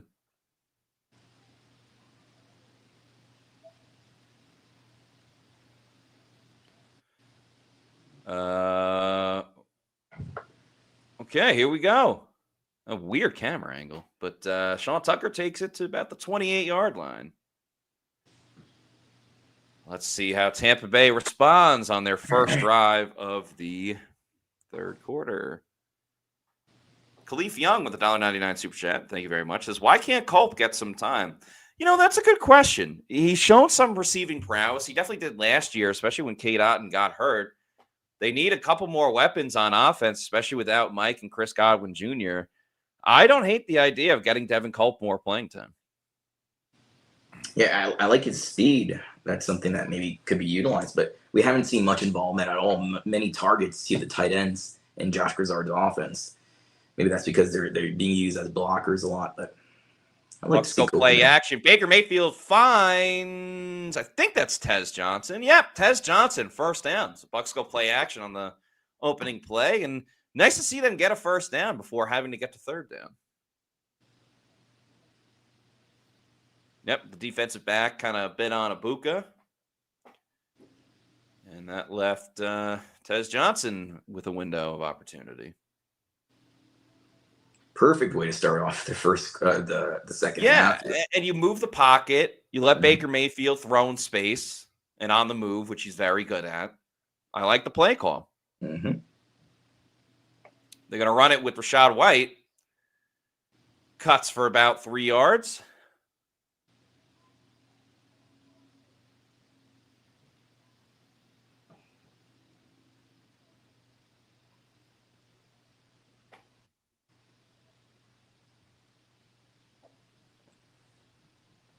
Last week in the Lions game, we know that Wirfs took a snap at right tackle. When I was watching it live, Yeah. I felt like he just got to the right side super quickly. I didn't notice they actually started, put him at the right tackle position for that play. Yeah, he said it felt weird when he tried it in practice, but he was able to figure it out. A screen to Rachaad White. Oh, he makes a defender miss. He's going to head up the field. Rachaad White past the 40. The Bucs got some traction on this opening drive. There we go. The offense finally looking alive. You got to finish. You got to score points. But man, that was great good. move by Rachaad White. That could have been like a 4-yard loss, but able to make something out of it.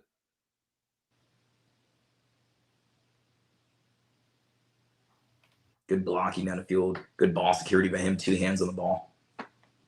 Thanks to Son the Child, or Southern Child. Oh, Southern Child. Okay, got it. For the $2 super chat, says, if we keep playing like this, we're doomed. If they keep playing like they did in the first half, yeah, second half has been better. Baker going to rush to the outside, throws on the run. Oh, my God. Tez Johnson got clobbered, but he holds on and makes the catch. Ooh. Well done, Tez Johnson. And he bounces right up. When you're the lightest player in football.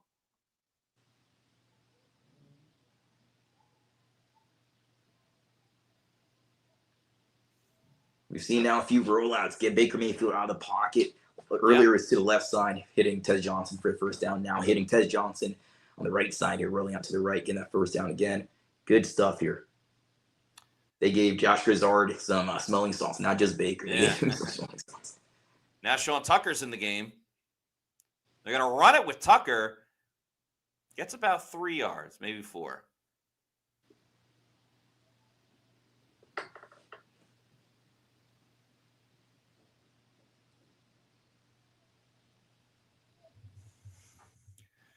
Feels like Sean Tucker's been a little bit more explosive than Rachaad White. Now, credit to White. He was awesome on that screenplay a couple plays ago.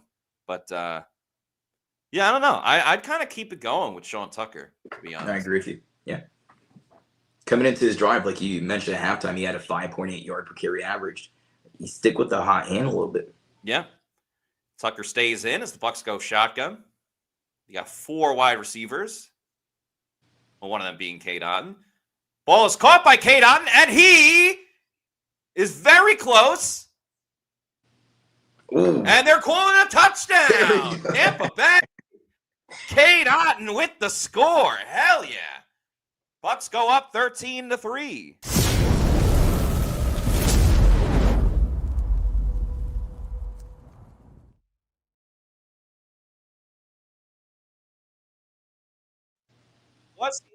Great extension. Oh, man, that's tough. Knowing the refs will say he was down. Oh, the elbow, and it's going to come back, I think. It's going to be a little bit short. I think the elbow is down. He's inches away, I believe. Man, great play no matter what. The Bucs offense looks alive here in the second half. Yes. Yeah, I think it's going to come back a bit. 1st and inches.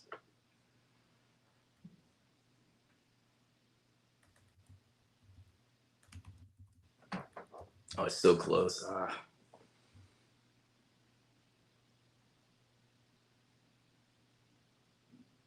Yeah, 1st and goal.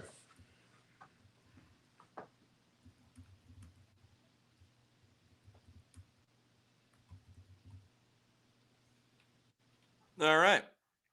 Take that touchdown off the board.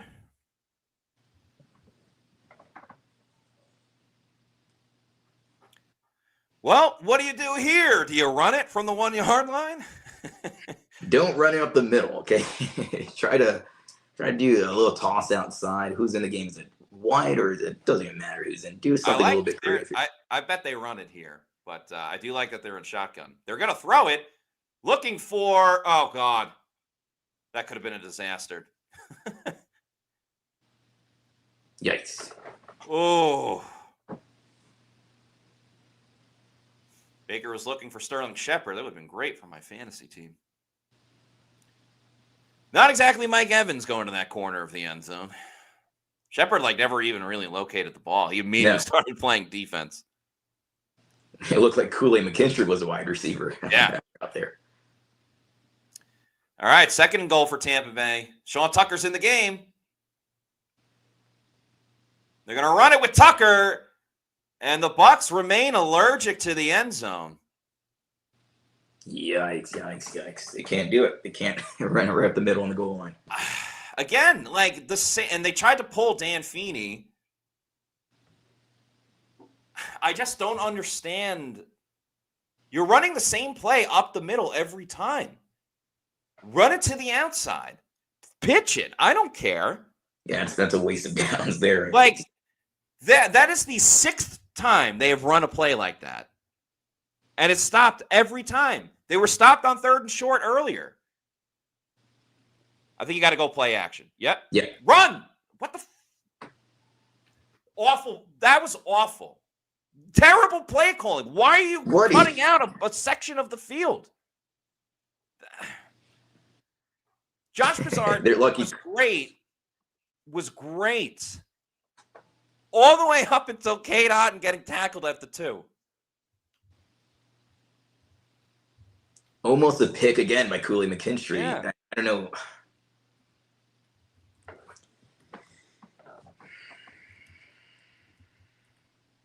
Okay, Bucs are going for it. You got to go play action. He's in. Sean Tucker's in. Touchdown. Forget everything I said.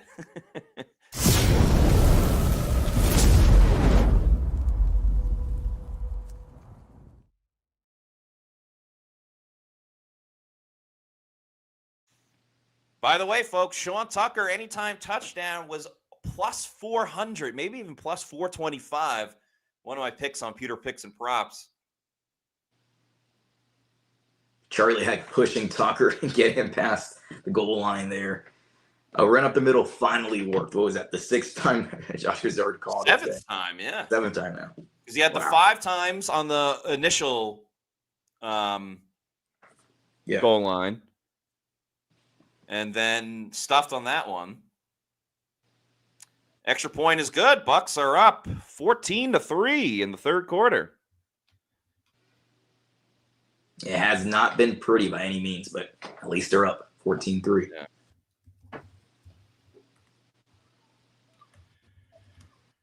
Great opening drive.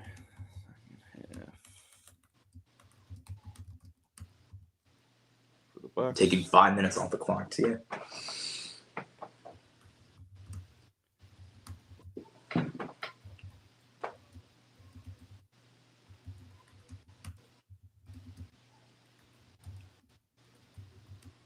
the right call. Well done by Josh Broussard.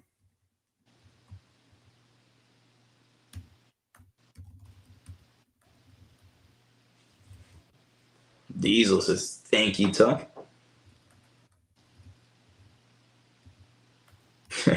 Cecil says, Heck can't block a soul, so he helps Tucker get in. It was credit to Charlie Heck. Charlie Heck there was able to push Sean Tucker in for the touchdown. Finally, a run up the middle works for the Buccaneers. Geist85, thanks for the $2 super chat, says, Bucs don't deserve to win. I mean, their defense deserves to win, right? Yeah.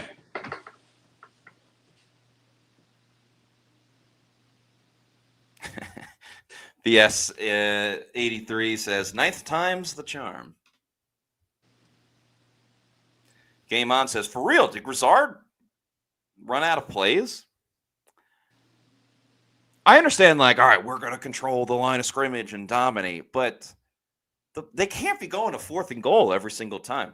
I respect that they continue to go for it, but I don't know. I would like to see a little more creativity. Again, I'm fine with running the ball at the 1 yard line, but It's the same play. That's the problem. It's the repetition. Yeah, Same play. that's the issue for me.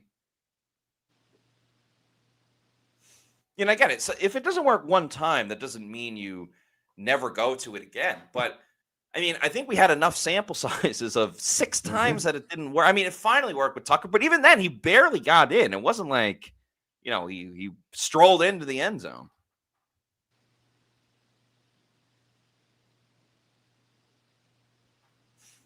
King Cook says, the Otten play should have been a tutty. There was no angle to say he didn't score.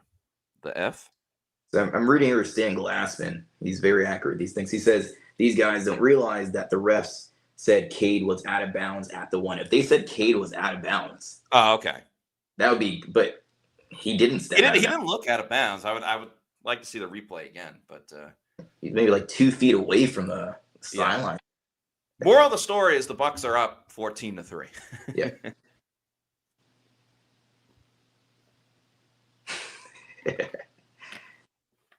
I see you feel it.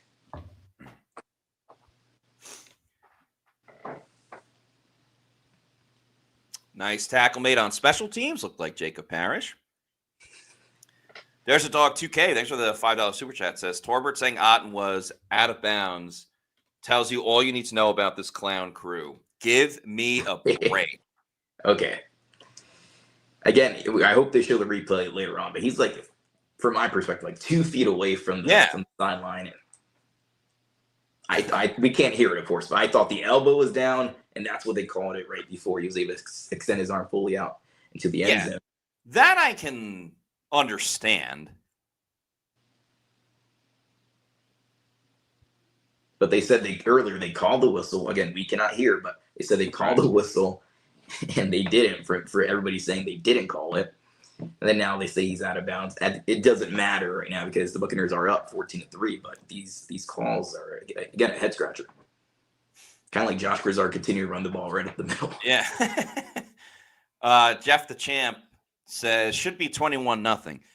Again, if they score on the 4th and goal in the first half, Anthony Nelson doesn't get the pick 6 at the 2-yard line. So it wouldn't be 21-0.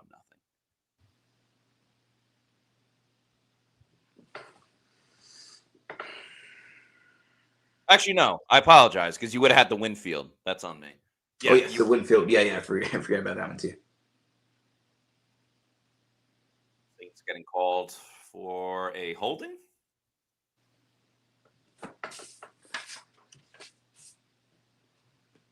Anthony Nelson drawing. This is what an individual performance.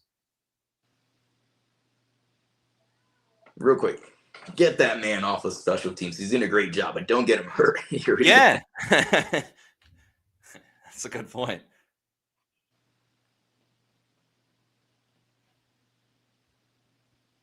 Only 2 penalties for the Bucs today. Clean in that aspect. Radler going deep, overthrows Olave. They blitz Tyke Smith on the play. Tyke Smith has really impressed me as a safety. I know Nick Rapone was talking about, when they were making that transition from him going from nickel to safety, was he going to be able to communicate as properly as they would want him to? But he's done a really good job so far this year. I like him. He has, absolutely.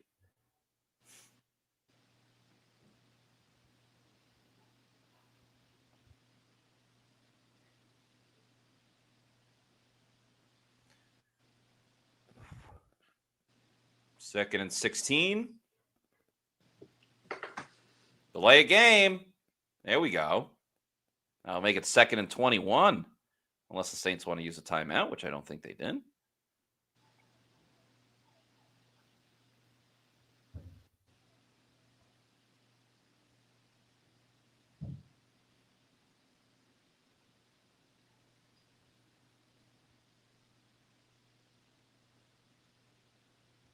Kellen Moore talked about this week, the Saints are a team in development, of course, and they have no chance in the NFC South.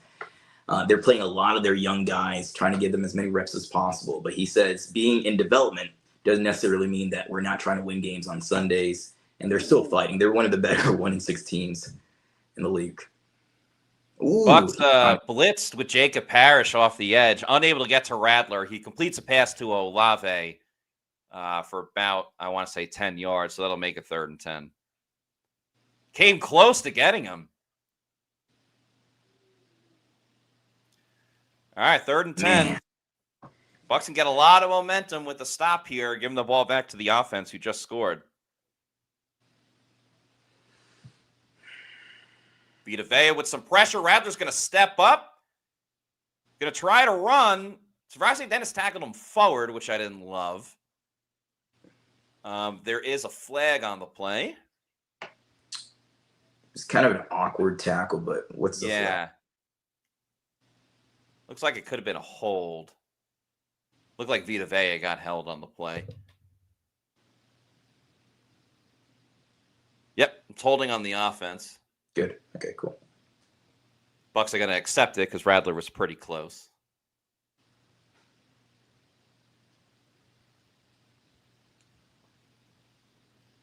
Yeah, I mean, Vita Vea essentially got tackled.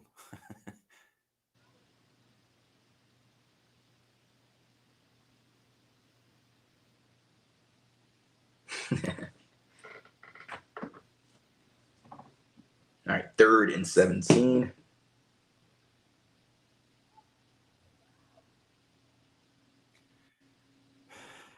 If you're the Bucs, I think you should just kind of drop back.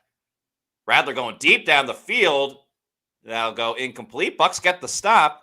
Force a punt. Well done by this defense. Just 3 points allowed in the game, and really the field goal came on the turnover by Baker Mayfield. So Maybe I'm wrong here, but I haven't seen Benjamin Morrison take any snaps at all. Have you seen Morrison in the game? he was in for a couple of plays. Him and Jacob Parrish had that tackle on Chris Olave in the first half. It was like a screen. They had subbing him in a little bit with Jamel Dean, but honestly, Jamel Dean's played so freaking good. Mm-hmm. They might not need to anymore. And I think we got to be a little realistic as well, where Benjamin Morrison has gotten banged up this season. Cameron Johnson's going to have a chance to return this one and gets close to midfield. So I'm fine with not playing Morrison as much with, one, how great Dean has been playing, and two, with just kind of his injury history already in his career. Mm-hmm.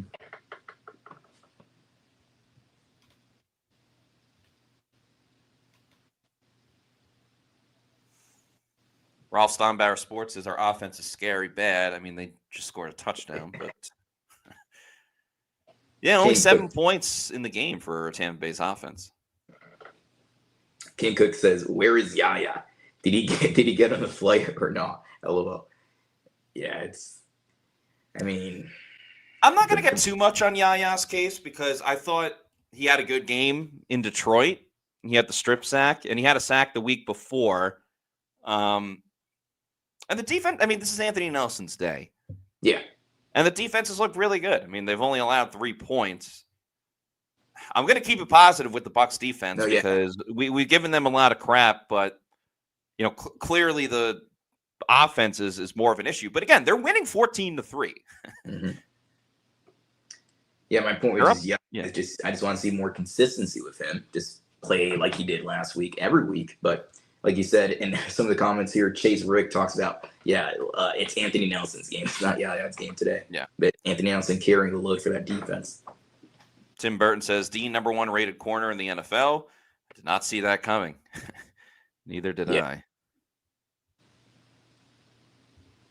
Yeah, that's going to be a question mark. When the Buccaneers come back from the bye week, they're going to see the Patriots, and they're going to see Carlton Davis III, who's making $18 million a year. Mm-hmm. This is a guy who's, I'm sure Jamel Dean's going to get plenty of offers because he is a better cornerback than Carlton Davis, at least this year he's showing. So does he decide to move on, or does he want to stay here in Tampa? Because, again, he talked about not wanting to go learn a new defense, learn a new locker room, learn a new city. That's going to be a question mark. For sure. The negotiations this offseason between the Bucs and Jamel Dean, I think, will be quite interesting.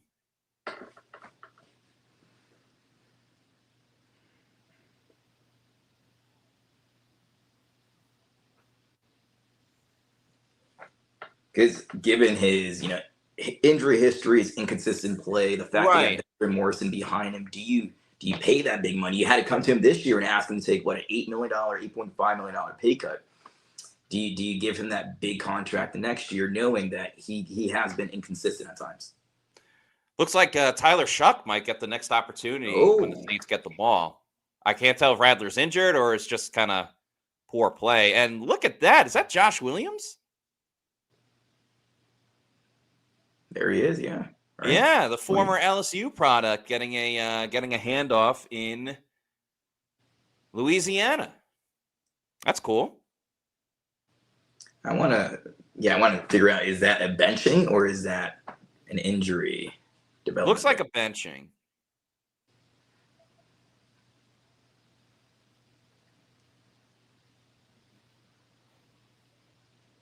All right, the Buccaneers will be the first to see Tyler Shuck here. Yeah. I saw some of his training camp work. Now he's probably improved by then, but he was overthrowing quite a bit of passes, underthrowing passes at the time, getting picked off. Baker completes the pass to Emeka Egbuka. I don't even know if Egbuka knew that ball was coming until the last second. He just gets his head around, and the ball hits him in the stomach almost. But nice job.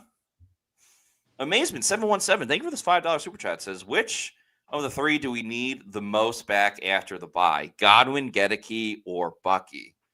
It's a really good question. I'm going to go with Gedeke because the trenches is everything.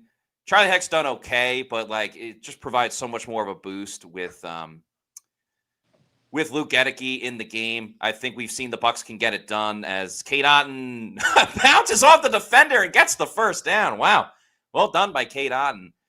But we've seen the Bucs get the job done with Rachaad White and Sean Tucker. And, Godwin wasn't even really at a high level when he played this season. Yeah. And they have Emeka Egbuka as wide receiver 1. So I think the answer is Luke Gedeke. But how do you feel about it? No, I'm fully on board with you there. All starts on the offensive line for me. You got to make sure you protect Baker. We won't have to worry about the right side, really, besides the right guard. But I've said this before. If there's any position on the offensive line you want an injury to happen for the entire season, it's the guard position.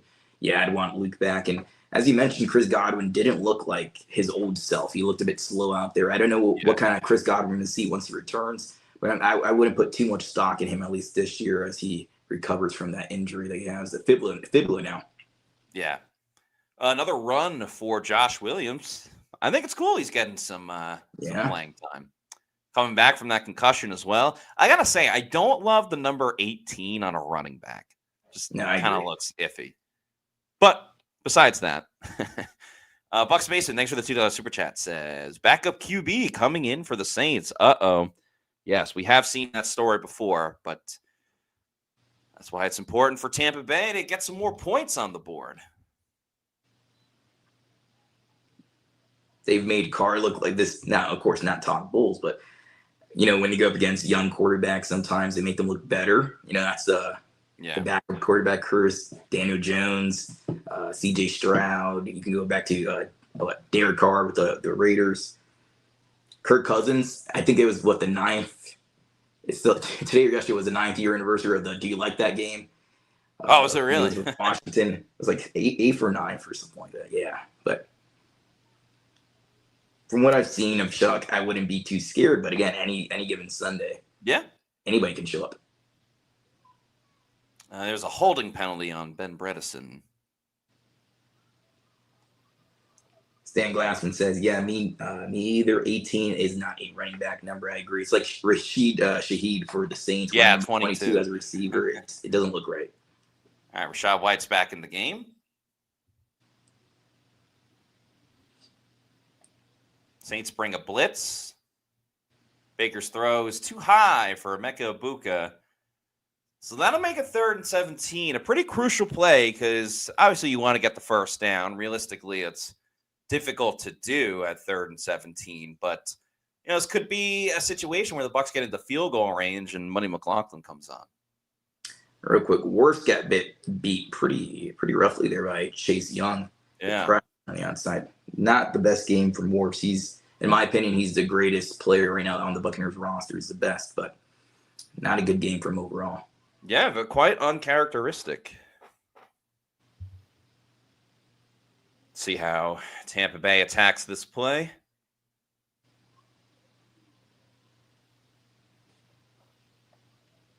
It's caught by Ibuka. Oh. Interesting. What do you do here? Is it in? Nope, it's not in Chase McLaughlin's range. Oh, wait, it is. There. I saw Riley Dixon. I just thought they were going to punt, but that makes sense. How long? All right, big moment. The 65-yarder, you know that. That was his career long. The longest outdoors. How long is this one here? Oh, 55. Yeah, well within his range. Indoors. Kick is up, and it is good.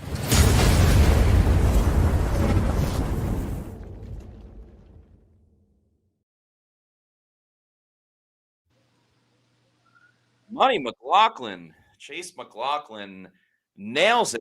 That puts the Bucs up 17-3, which is quite important, making it a 14-point game. Saints are going to need 2 touchdowns to try to tie the game up. Cody P, Chase Bank. The money bag emojis. South 319. 2K says, got all of that one. Super Pants says, a lot of overthrown balls the past few weeks makes you super appreciate Mike Evans. Yeah, definitely miss Mike Evans. Hopefully he's able to come back at some point this year in the postseason. I like this comment from King Cook. Says ice water in his leg. Josh Lewis says, is this the best Chase has looked in years? No, absolutely not. He was way better last year. He's missed a couple of kicks this season. He's still great. I'm just saying, like, the best he's ever been? No.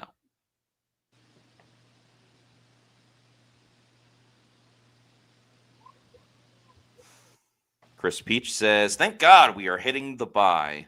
You said it earlier, Daniel, but I agree. This bye is coming at the right time. Yeah, of course you got that tough game, tough stretch afterwards with the Patriots, Bills, the Rams. It's gonna be, you want your guys back. You definitely we got to get back at right tackle. Whether Bucky Irvin or Chris Godwin's there or not, you want your offensive line solidified. Sean Eadman says, any plans during the bye week, fellas? I'm not traveling anywhere. I'm going to a concert at Janice Live on Friday. Jack's Mannequin, shout out to them. And no, just going to watch football and enjoy a Sunday, having the day off, watching all of the games and not having to talk about it. So yeah, that's pretty much what I'm going to do. How about you? Same, just get ahead on some work, use the bye week to get ahead on a few things and just relax. Yep. And we will have podcast all week and everything like that too. Mm-hmm. So we'll be on the same schedule, just no game day show on Sunday or pregame show. Geist85, thanks for the $2 super chat, says, are there first round inside linebackers in the draft? There might be a few. I got to be honest with you. I haven't really looked at the draft yet. That's more of Scott's and Josh's wheelhouse. But when draft season arrives, I will be putting in the prep work. Yeah, same. The Buccaneers, when I was a kid, of course, used to be so bad that by like week number 5, I'm already starting to look at who that too. Yeah, that plays factor in as well when the team's bad. And yeah, Tyler Shuck is now in the game at QB for New Orleans. Mr. King, thanks for the $2 super chat, says the Bucs are not a contender. This game shows that. It's if they don't get a lot of their main guys, they're not a contender. But let's look at them full strength. Let's see what the Bucs do against this rookie QB. They're going to let him pass right away. He completes it to Taysom Hill. Frashe Dennis is on the tackle.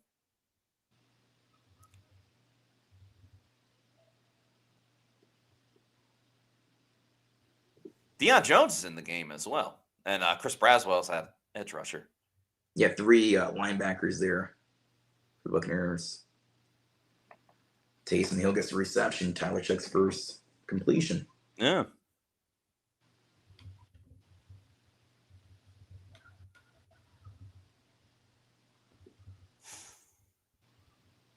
Kamara with the run on second down. Bucs get the stop.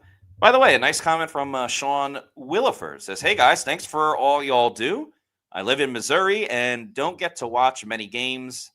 It seems like every time I get to, we lose. Well, hopefully they win today, but appreciate the kind words, Sean. Thank you, buddy. Sorry about Mizzou yesterday. Yeah, I think they lost to Vandy. There's a super chat by Geist85 here. Oh, sorry, I missed that. Oh, no, we got to that one. Bet the linebacker. The linebacker? Oh, okay. Yep. There's another one, Mr. We got that. Yep. As well. Talking about the linebacker, Stan Glassman pointed out he believes that the Buccaneers would draft 2 linebackers this year. I mean, I'm fully in agreement with that. The same way that they double dipped at corner in round 2 and round 3 with Parrish and Morrison, I think they're going to do the same thing at linebacker. This is probably, we talked about this before, Levante David's last year. Savasi Dennis, the last couple of games, has played a bit better. We haven't called him out too many times. But I think you will see a double dip situation there. Full agreement. And that's a great point about what they did with cornerback in last year's draft. And that worked, I mean, at this point, pretty flawlessly. So, yeah, I think they should definitely double dip, go back-to-back rounds, maybe do one on day 2 and then another one on day 3. So, definitely need to replenish the linebacker room outside of just having Savasi Dennis. Mm-hmm. Stan Glassman says this year is a better inside linebacker year coming up. Yeah, of course. Just like you said, like I haven't been scouting. I've been looking at those college players just yet. But hopefully for the Buccaneers' sake, that the inside linebacker draft class this year is quite a bit better because they're going to need some help there. And I don't know if you want to pay big ticket money. There's going to be what's the linebacker from Jacksonville, Lloyd. He's been playing really, really well this year, but he's going to demand some pretty big money. Yeah, and the Jags didn't pick up his 5th-year option. You have to do it before the season, so yeah, I don't know how many people saw that coming.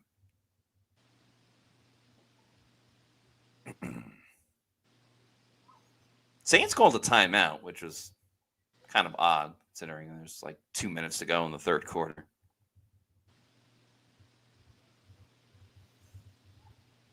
Yeah, Chase Rick says, why is this timeout so long? I have no idea. Oh, man.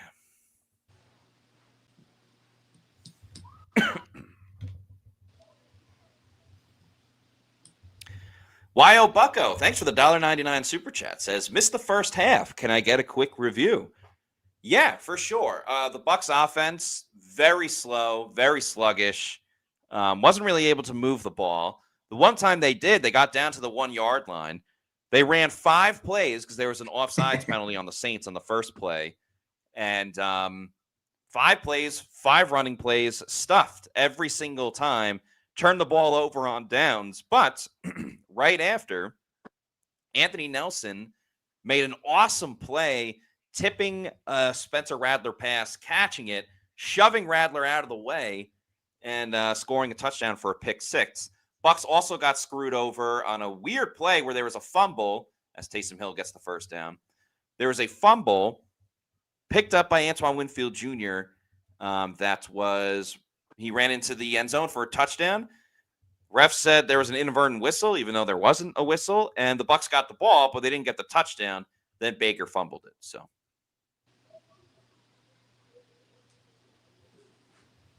great recap there, Matt. And they get the first down. Let's see what Tyler Chuck has to offer here. Interested to see this. Chuck and shotgun. Throws over the middle. Fumble! Winfield gets that one. I can't tell if he was down or not. I don't want to get too...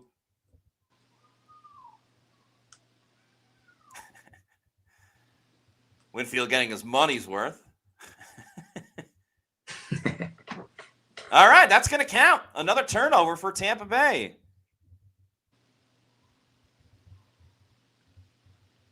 Goes into booth review. We get to see the replay now.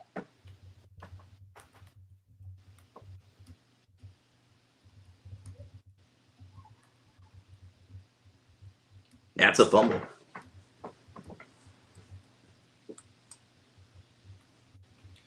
Two fumble recoveries for Antoine Winfield Jr.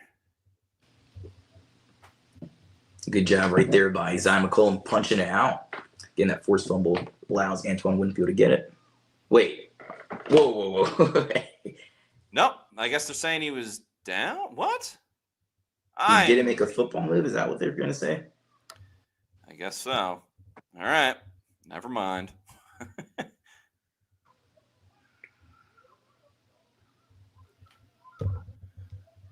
I'm very confused. Okay. I mean, he punched. All right. So incompletion. Man, Chris Braswell just completely misread that play. Screen pass goes for a couple of yards. Daniel Baber, thank you for the $2 super chat, says, still fuming about the scoop and score callback. I agree. I'm very angry about that as well. TBMB95 says, has a single close call gone our way this year? It does not feel like it did. Oh, that's an interception for Antoine Winfield Jr. That's going to count. Probably not a touchdown, but that's going to count. What a freaking odd game. He was just like, give me that. He took that ball. Well, that was an awesome play by Antoine Winfield Jr.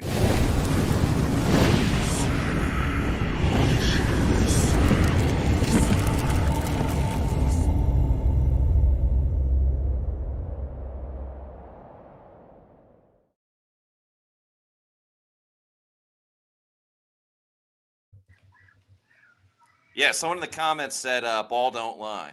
You're absolutely right. Yep, that's a pick. I don't give a damn what the review says. That's a pick. He's like, the refs aren't going to give me these fumble recoveries. I'm just going to have to take matters in my own hands. He just rips that ball out. Good job.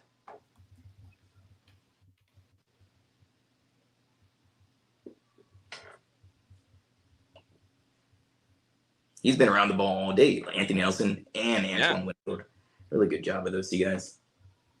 That should be a TD. Stan Glassman says, I didn't see if he got touched, though. I think he kind of got, because he was like almost wrestling the ball away from the receiver. Yeah. I think that's what got him down. That I'm fine with. Yeah. I'm not going to freak out about that. No. Amazement 717 says, Winfield is like, enough already. Yep.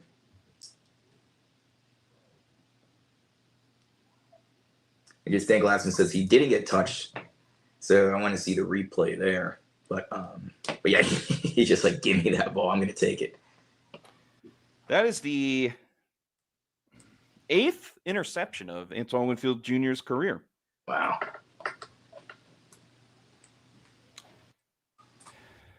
Big game for Tweez. Still the Anthony Nelson game, in my opinion. But 2 turnovers for Antoine Winfield Jr. That's definitely nothing to overlook.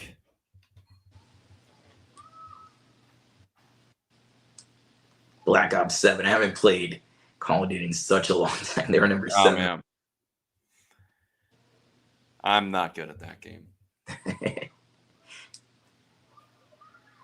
No, mostly a Madden, NCAA, NHL, that type of stuff.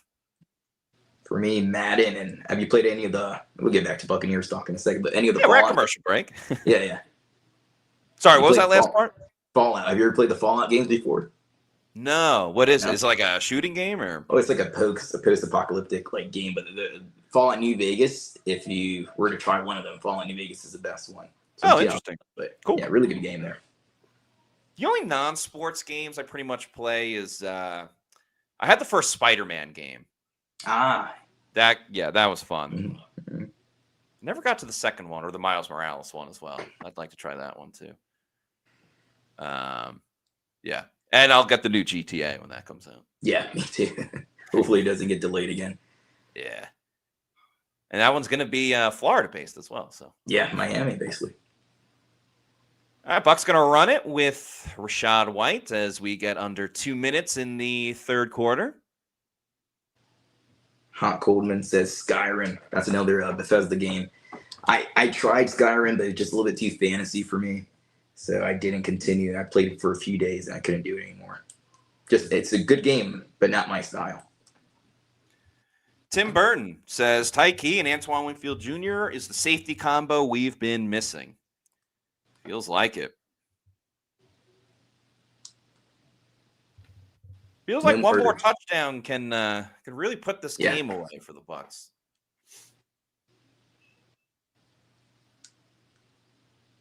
Bucs go play action. Baker looking for Buca, goes off his hands. Unfortunately, not able to make the catch.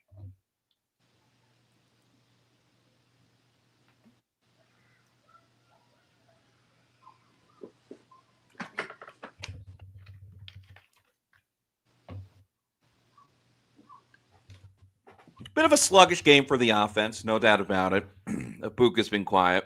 Mm-hmm. Now, if you score here, you do have the bye week coming up. Do you put Teddy Bridgewater in? Do you sit Emeka Buka, who's dealing with that hamstring injury? Or do you continue to I always love to keep my foot on your ass, but I think the game is nice play. Baker on the move finds Tez Johnson. It certainly it would be a big lead if they go up 24-3, but I don't think it's like astronomically out of reach. Where I still think you got to play the starters. So far, and I didn't want to jinx anything, but so far, no noticeable injuries for any of these players, which is really good. Yeah, and that's going to be it for the third quarter. That means we're going to the fourth quarter. Get your fours up, people. Get your fours up.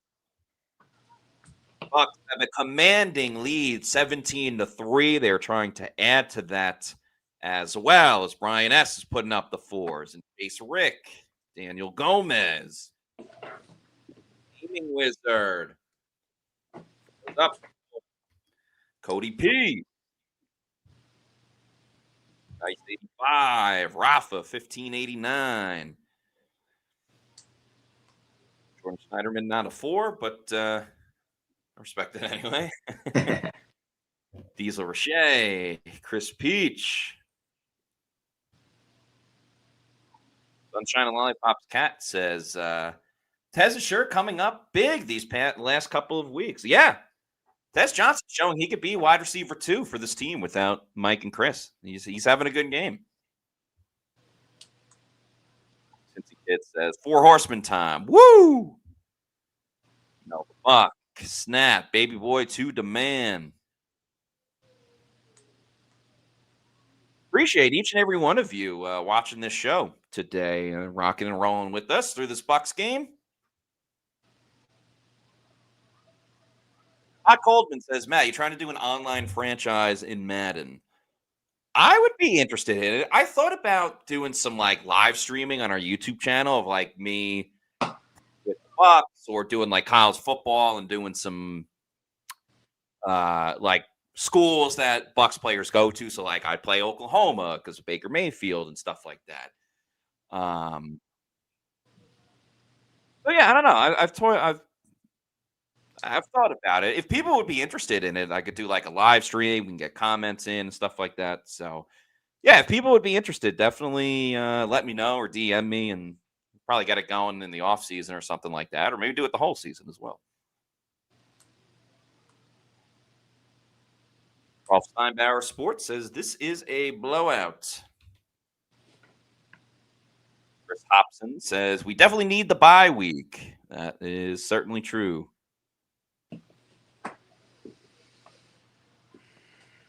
Just a reminder again for everybody, we're going to have the Pewter post-game podcast coming up after this one. Myself and Scott Reynolds talking about everything from Bucs Saints, which hopefully will be a Tampa Bay win. We'll get to questions, comments, and, of course, super chats, get Scott's thoughts on the game, and hopefully it will be a fun one if the Bucs can continue to win this game. Start of the fourth quarter. Baker going deep down the field. Nice defensive play. Ibuka was in the end zone. Oh, wow. What a play that would have been. Would have been the biggest offensive play of the game. Looked like Taylor got a hand on it. Yeah, Lante Taylor. Yep, another PBU there for him. He has 44. Now that's 45 career PBUs. To put that in perspective, Zion McCollum has 28 PBUs throughout his career.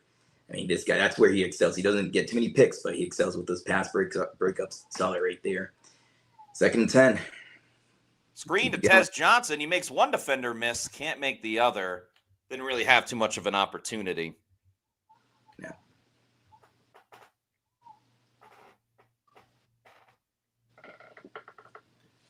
You're in field goal range, of course, but you want to score. Yes. You do. You also want to make it a 3-score game, which is also important.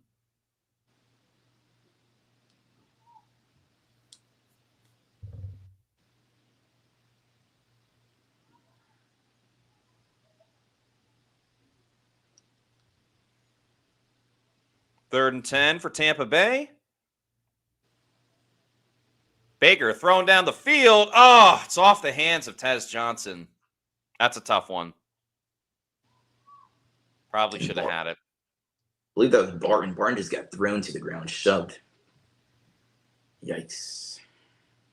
Yeah, I mean, Tez has to catch that.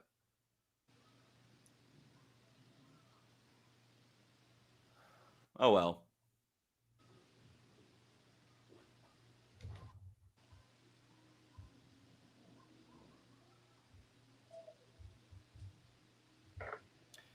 Chase McLaughlin on for the field goal. Maybe 52-yard. Not 52. Kick is up and just squeaks inside. It's good.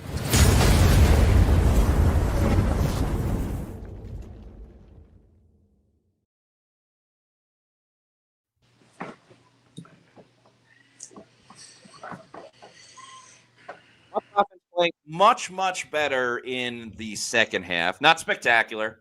Only one touchdown in the whole game offensively for them. But you'll take what you can get.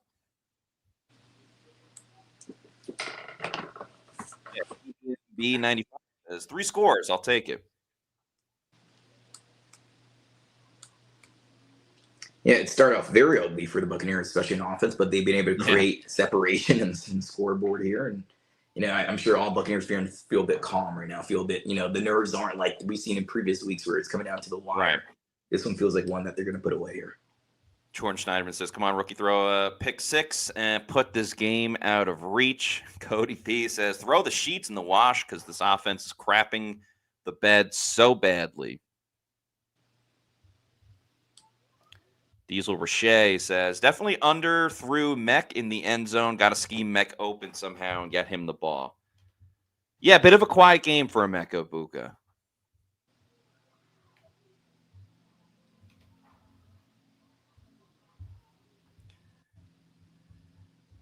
Looking at the stats, Tez Johnson actually leading the Bucs with 5 catches for 43 yards. Cade Otton not far behind, 4 catches for 40 yards. Josh Ellsworth says, Daniel, don't jinx us here. I'm not trying to jinx the Buccaneers. Yeah. And Levante David leading Tampa Bay with 9 tackles. So we'll have an opportunity to get to double digits on this drive.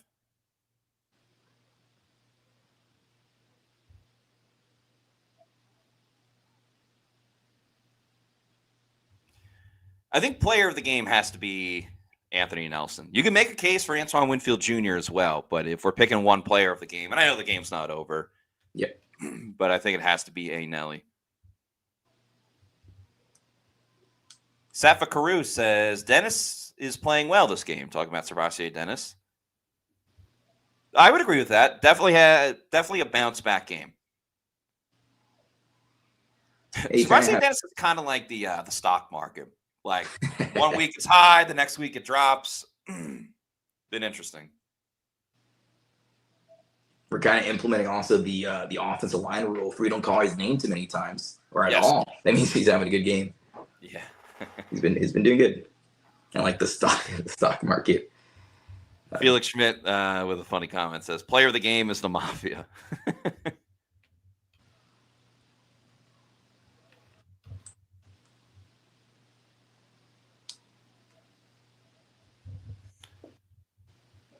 All right, Saints going to return this one. Looked like the returner kind of stumbled after making the catch. Nice tackle by Josh Hayes. I think that was Josh Hayes.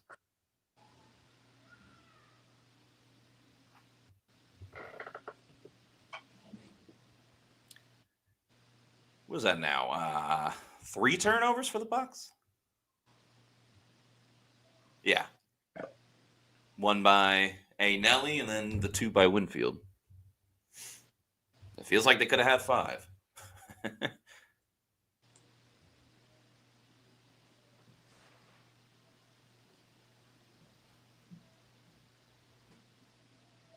Chuck completes his pass to Chris Olave right around the yard marker.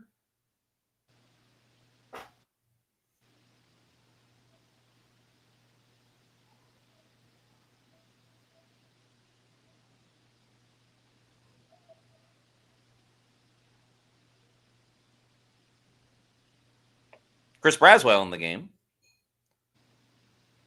Chuck going deep down the field. Turn your head around. Incomplete. Benjamin Morrison on the coverage.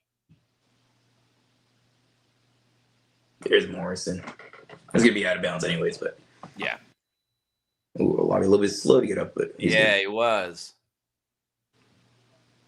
Tight coverage. Would have liked for him to get his head around, but yeah, did his job. Incomplete is incomplete. Good for B-Mo. Yeah, Olave's coming off the field. He's a very injury-prone guy. Good player, but very injury-prone. He actually got hurt against the Bucs last year. Yeah, concussion in that game. He had 2 concussions. Mara with the run. Gets the first down. That's got to be tough for a rookie quarterback. You miss your top target on the second drive that you're in the game.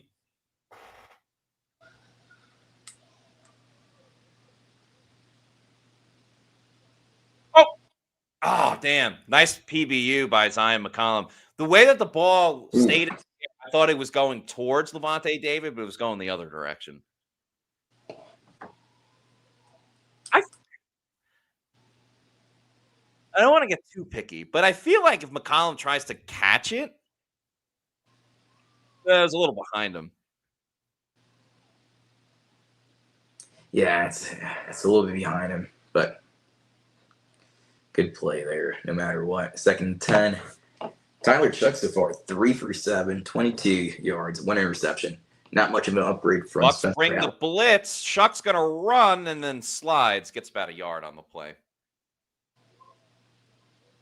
Yeah, they haven't really brought like crazy chaotic blitzes on the rookie, but I have a feeling that's going to get ramped up a little bit more, especially on 3rd down. Try to force him into making a bad decision.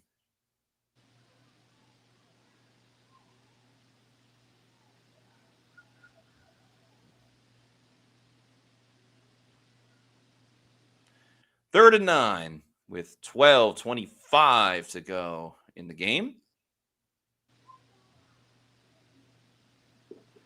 Oh, Jacob Parrish was going to blitz. Nice tackle by Tyke Smith. That'll make it 4th down.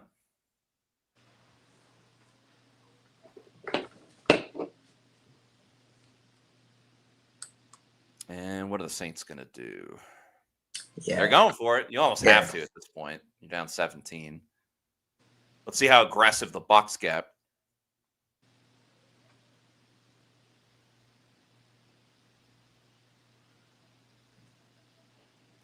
Two yards They out. blitz couple, and the ball's incomplete. Tyke Smith with good coverage. That's a turnover on downs.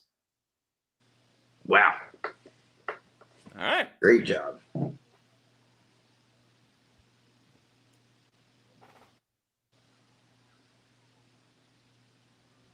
Juwan Johnson, not a small guy either. Tyke Smith, he's up for the challenge. He's 6'4", 241. Tyke Smith's like, you're not going to get this first down. Defense gets the stop. CBR Slayer says defense. Sal 319 says hats off to this defense. Yeah, they're playing their butts off today. Scott Valdez says a 4th and short stop. What do you know? Corey Reeves, game ball to the defense. Absolutely. They should be the storyline. James Chouinard says that position is becoming a strength now.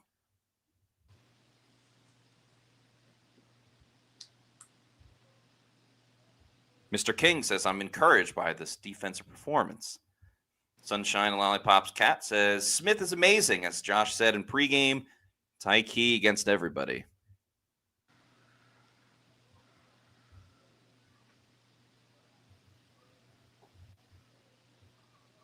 Eddie LeBron says, game ball to the defense, offense non-existent since last week. They've played a better second half.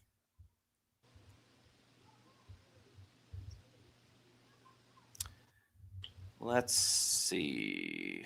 Play-by-play. I want to see Grizzard's play. The Patriots game is going to be tougher than many people probably expected before the season began, but I want to see his play calling in that game because he's essentially going to have 2 weeks to game plan. That's right. I want to see it. What does he scheme up, especially early on those first 15 scripted plays? How smooth, how clean does the offense look for the Tampa Bay Buccaneers? Because, again, I wanted them to start quickly off this game. They didn't. You're going to have 2 weeks to prepare for the Patriots. Yeah. What are you going to scheme up? And New England's got a tough defense. They're a good team, obviously. I think they're 6-2. And the offense hasn't been great today. But second half, they've scored on every drive. Only 1 touchdown, but they have scored on every drive. So they did move the football in the 3rd and 4th quarter. The Patriots are really active in free agency, especially on defense. Yep. The defensive line, Barrymore, Carlton Davis III, obviously, Harold Landry III from the Tennessee Titans. They're pretty active, and it's been paying off so far for them. And the completion percentage for Drake May has been absolutely insane this year. That's going to be something to talk about, of course, after the bye. Sean Tucker bounces it to the outside. Tried to stiff arm Taylor, but gets about 8 yards on the play. Look, Elijah Cansey on the sideline. And congrats to Elijah Cansey and his fiance or wife, but they just had their baby gender reveal. He's going to have a daughter pretty soon. Yeah, I saw that. Congrats to Elijah and his family. The injury is a down point, of course, in your life and your career here, but you got some good things coming along the way. For sure. Ooh, Alontae Taylor limping to hobbled off to the side. Bucs doing that formation with Cade Otton in the backfield again. They're going to run it with Sean Tucker. Just gets back to the line of scrimmage. 3rd and 3 coming up.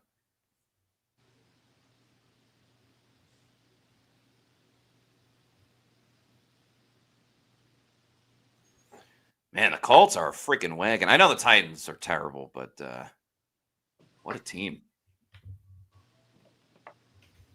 Stubby Ryan says, I'm also having a daughter any day now. Congratulations to you. I'm sure that's very exciting. That's awesome, man.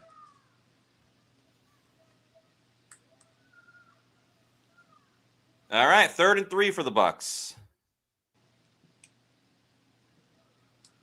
They run it with Sean Tucker. Not going to get it.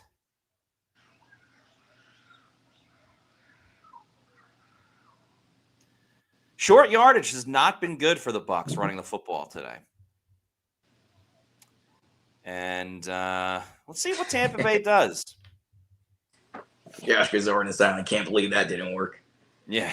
What do you mean a run up the middle was unsuccessful? I agree with going for the field goal here. You don't want to give the Saints any type of field position or momentum with a 4th down stop.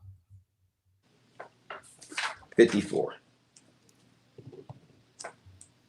Chase Bank remains open. Another 50-plus field goal as Tampa Bay extends their lead to 23-3.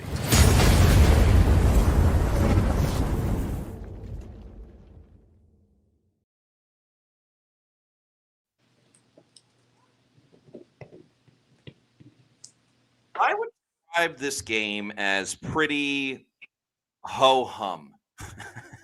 I think is the right word. Offense hasn't done anything spectacular. Defense has been great.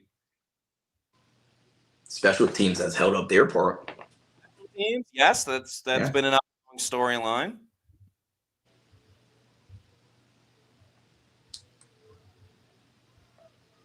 Yeah, Pat Rocco, ugly offensive performance. It definitely has been.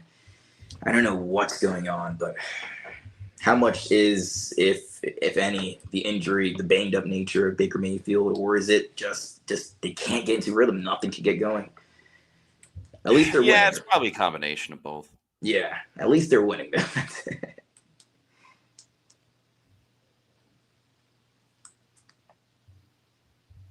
Sam Glassman can Kansas get back during the playoffs? That's been the report I've seen from, I believe, both Schefter and Rappaport, that there's a potential that he could return for the playoffs with that pectoral injury.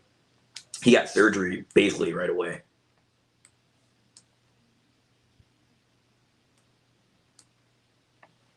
But that would be a huge boost for this defense if they can get back for the playoffs.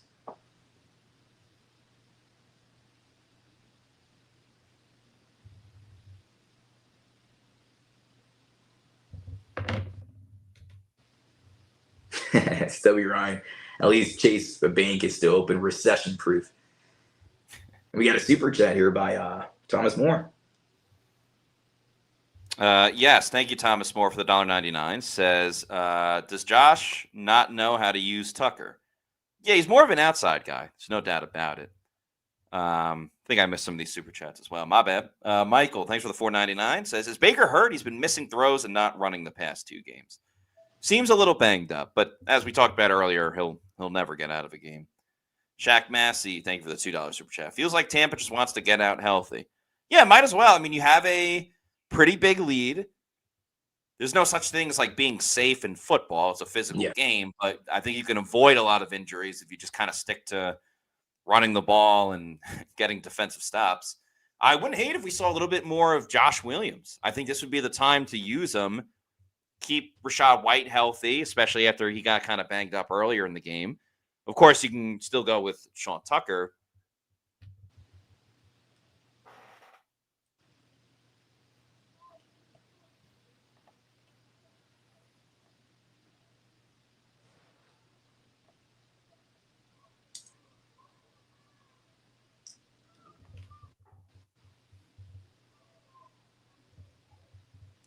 Cody P, thanks for the $5 super chat.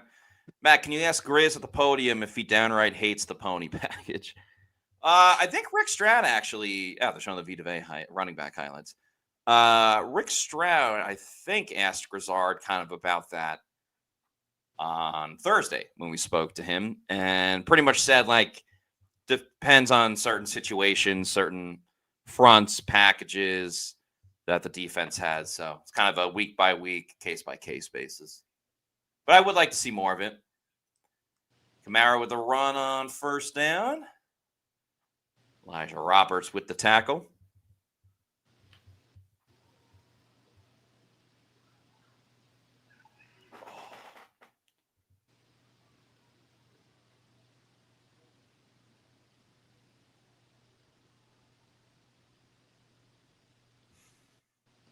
Chuck on second down.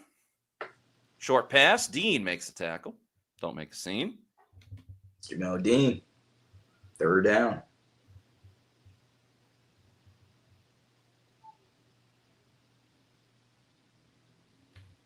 Third and 3. 8:34 to go in this game.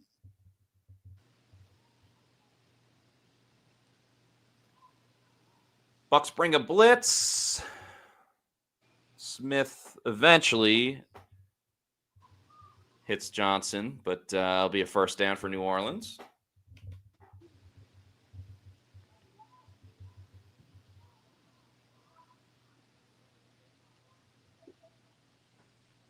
Oh, no. Jacob Parrish is on the ground, but he gets back up. Something to monitor. Looks like we'll see probably Christian Izzy, and I would think, in the slot. Izzy's been pretty banged Yeah, I up think too. Izzy would be. Yeah.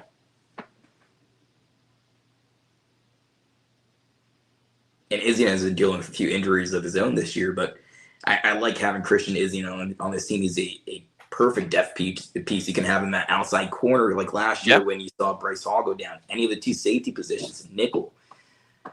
He got, going up against the Vikings his rookie year, got an interception. Well, it was 2 interceptions in that game, right? Working up against Kirk Cousins. He's a nice. Yeah, he had him 2 weeks in a row, I think was the thing. Yeah.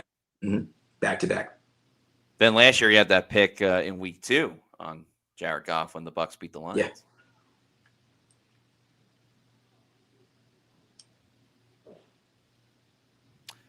Interesting. They got Zion in the slot for that one. Olave makes the catch. Dean on the tackle. Yep, they go Zion, Morrison, and Dean as a combination of 3 corners out there.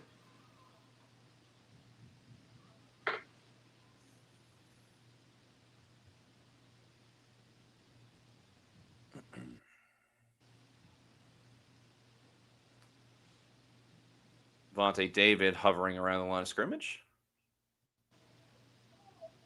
Shuck completes the pass to Johnson. That's a first down.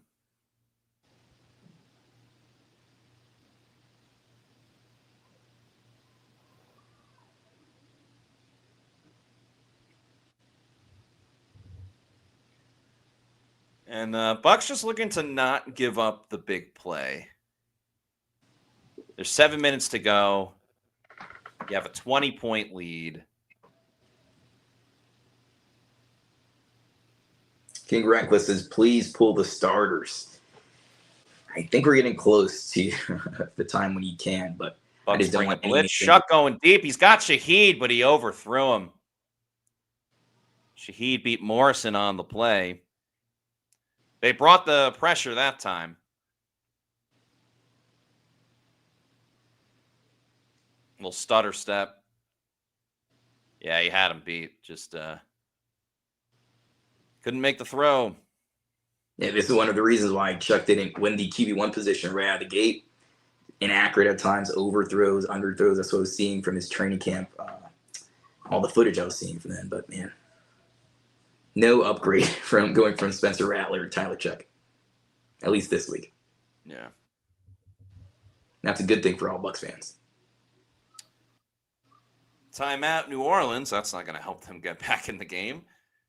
They burned 2 timeouts this half.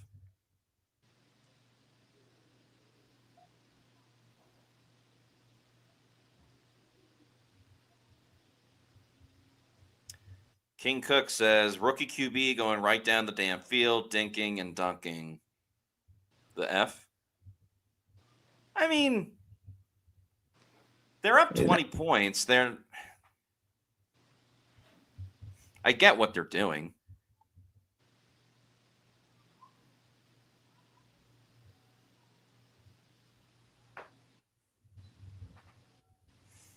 Jordan Schneiderman says, this is a glorified practice for Shuck if they burn a timeout here.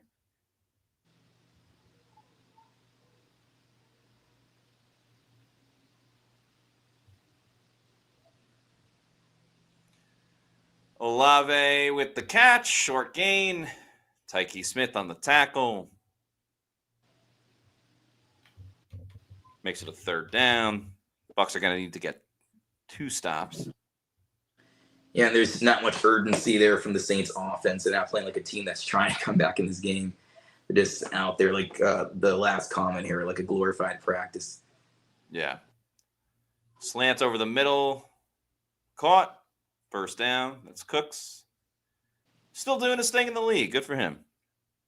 I believe I saw a report today because he's one of those top 3 receivers that the Saints could be shopping. That if he gets traded one more time, he could be the most traded wide receiver of all time, or possibly the most tradable player of all time. That'd be wild. Bounce around quite a few teams. Oh, Vita Vea with the there we go. bat down of the pass, the line of scrimmage. Went off the Saints, went off Luke Fortner's helmet as well. Almost a pick for Vea. That would have been fun. 5:49 to go in this game.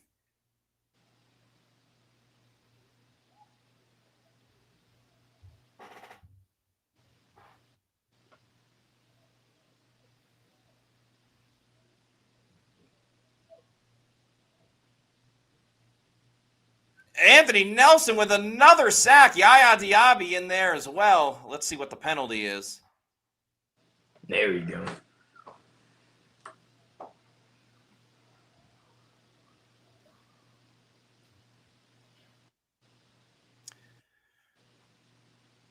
Okay.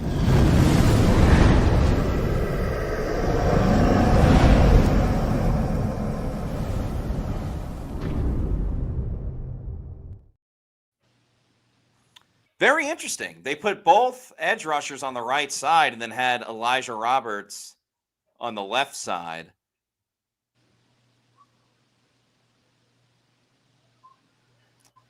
Shuck completes a pass on 3rd and 19. Obviously, the Saints are going to go for it. Roberts, they had him on the edge there. He's a really athletic guy. SMU, they would have him sometimes standing up, rushing passer, standing or on the defensive line. But good job there by Nelson and Yaya Diaby. He did the little Yaya Diaby celebration up there.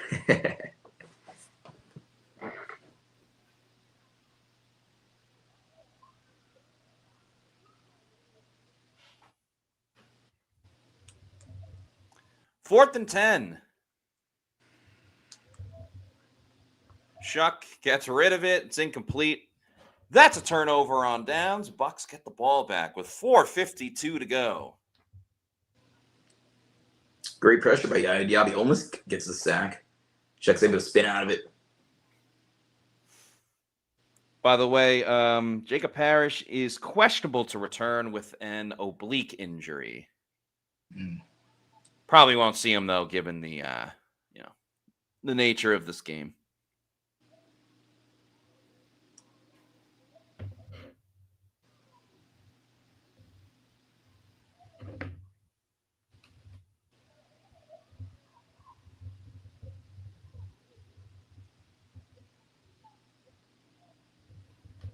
Yeah, Virgin Boy says it's okay. Parrish has the bye week. Yeah, I think he'll be fine. Yeah. Baker's still out there with 4:52 left, 23-3. Yeah. Probably just got to run it a couple times and punt it. The first 2 quarters, they flew past, and then his quarters felt like an hour and a half long.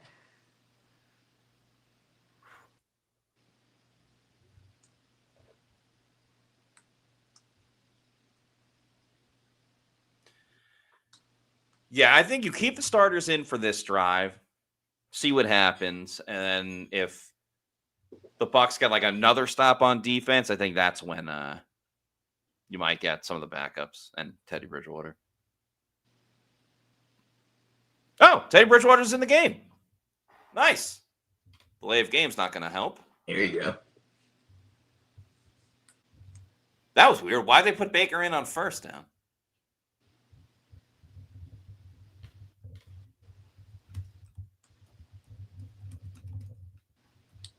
I mean, but I would take worse out if they were to put Chikuma in there. Yeah, why not? Any of these guys getting injured. Besides Jacob Parrish, no significant injuries at all.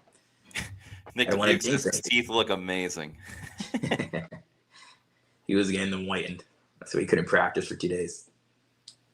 Good to see Teddy Bridgewater in there. Yep. I doubt he's going to throw it, but we'll see. Williams with the run.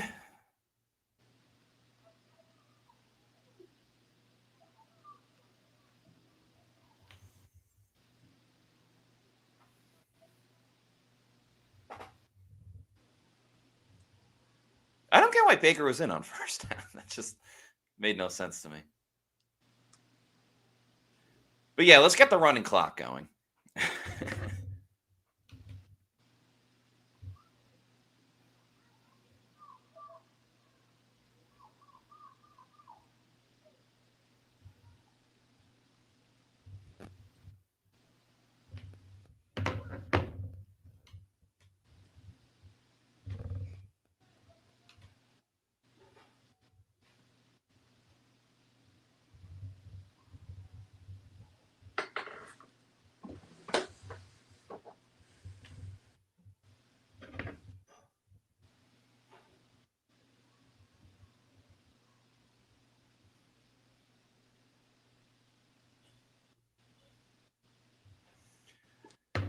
Someone asked me on Twitter why Vita Vea wasn't in the game on the goal line package for the offense. But honestly, it kind of that might put a little more fuel to the fire with that. I like I said earlier, I've been calling for it. Just give him. They showed the high school running back highlights earlier. Give him the ball. Just see what happens. Chuck going down the field. Ball is dropped by Johnson. Oh, what a job.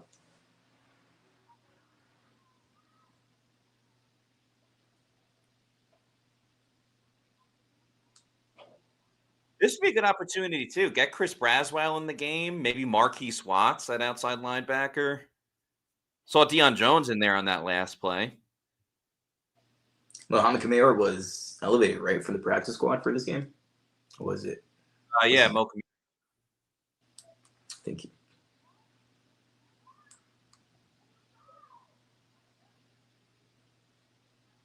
Yeah, it looks like Deion Jones is in for Monte.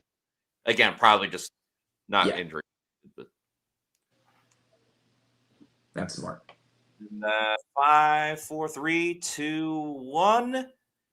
That is the 2-minute warning. So since we're going to a commercial break, let's hear a commercial from Jorgensen Law. Welcome to Jorgensen Law, PA, where our family's legacy drives us to fight for your rights. Specializing in personal injury, workers' compensation, and Social Security, we're committed to winning for you.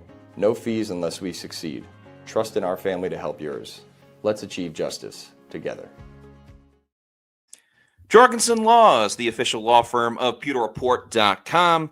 Give them a call at 727-347-7733. That's 727-347-7733. Get a free case evaluation, and there are no fees until they win your case. They will also be sponsoring every injury report and every injury-related story on PewterReport.com.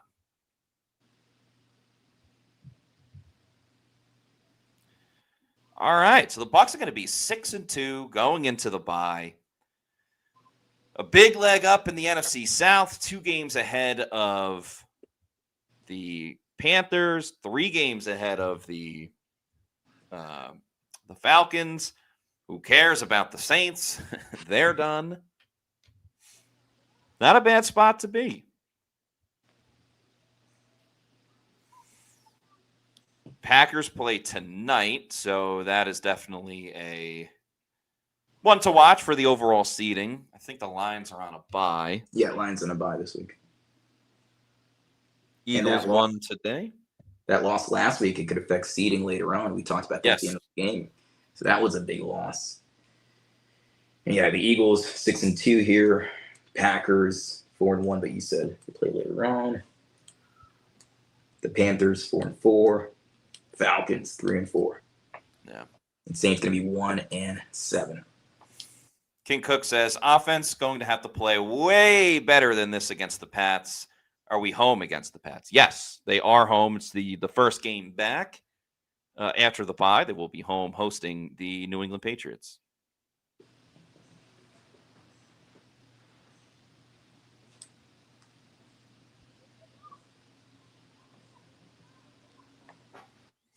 Brian S. says, Patriots host the Falcons next week before coming to Tampa after our bye. Lord Jimbo, too, says, Nelson has to be NFC Defensive Player of the Week, right? I think so. We were actually just talking about that in the Pewter Report group chat. And Chase McLaughlin might have an opportunity to win Special Teams Player of the Week. I don't know who else kind of did what around the league, but 3 field goals of over 50-plus yards. Vita Vea has to win Defensive Player of the Week. Defensive touchdown.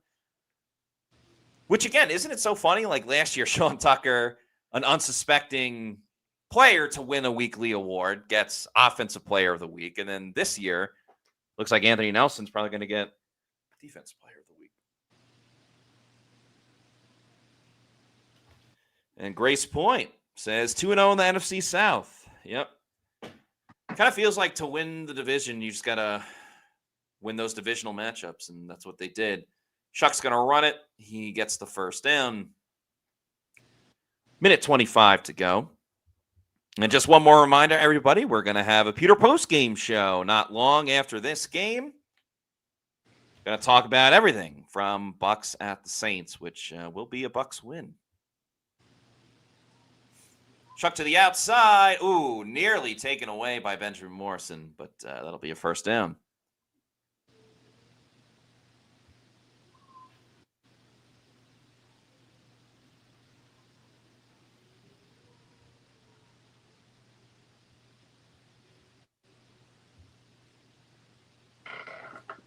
And yes, Grace Point, tomorrow we'll have a Victory Monday, our favorite type of Mondays. There was no Victory Tuesday last week, but you get a Victory Monday tomorrow.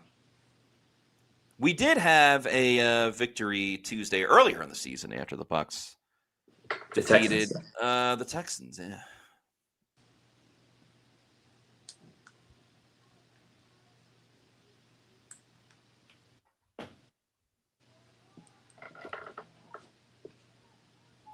Bucs fan says, wait, what? 4th consecutive win in New Orleans home. Pretty awesome.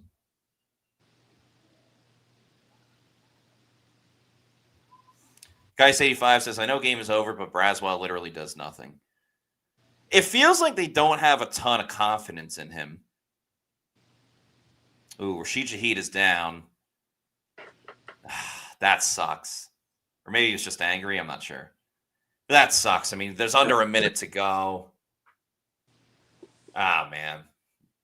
You hate to see that.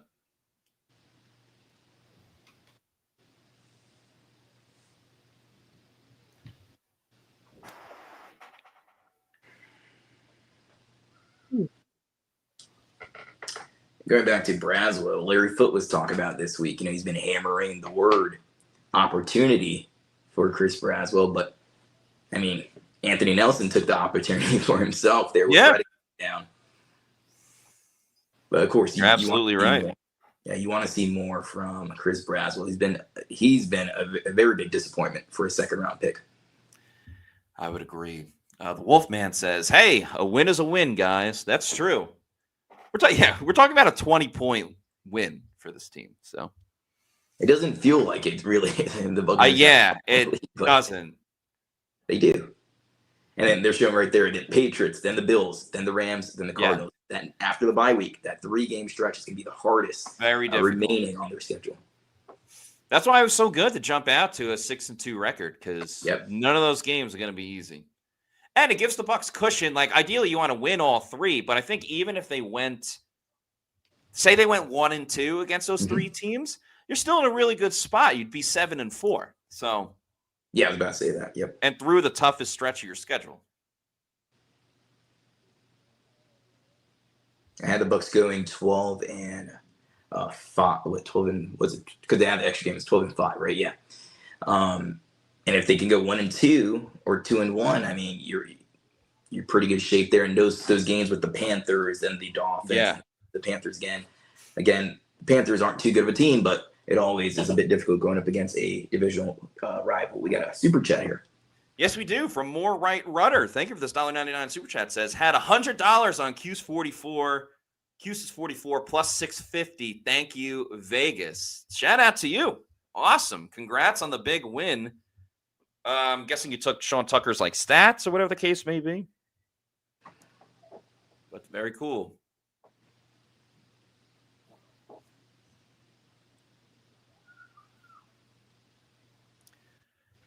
Third and 4 coming up. Yeah, Brian, Braswell getting wiped out by the running back 7. LOL. Yeah, the right tackle didn't even go to Garden. Yeah. And then the running back picks up the pressure there and just Braswell, 0 impact. Oh, Marquise Watts. So close. Chuck throws it. Looks like it goes off the head of the receiver. Incomplete, making a 4th and 4. Nicola Legistina says, Braswell and Yaya are so good at getting so close. Yeah.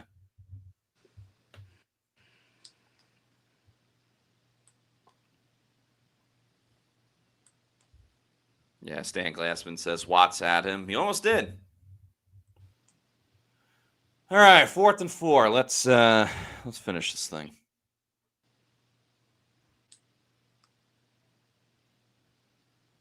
Man, imagine this defense if they had a premier edge rusher. I think Right. They had 5 sacks today on Drake May. Yeah, I read that. I didn't really see that game, but No, me neither, but I saw that. Okay, first down for the Saints. They got out of bounds. It stops the clock. Come on. Tampa Bay Hammy says 6-2. Steven Stansfield says, give up, Saints. Yeah, let's put this one to bed. Come on. Come on. Come on.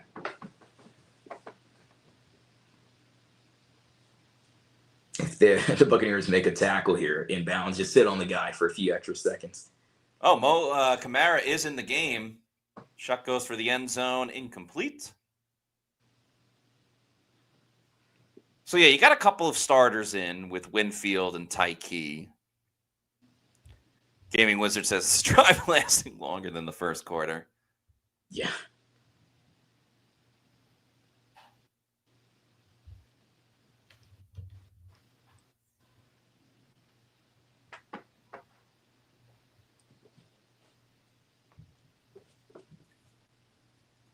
It's going to take another 10 minutes. Finally, a tackle inbounds. Thank goodness. Tyke Smith on the tackle. I think that may have just hit the over on Tyke's tackles.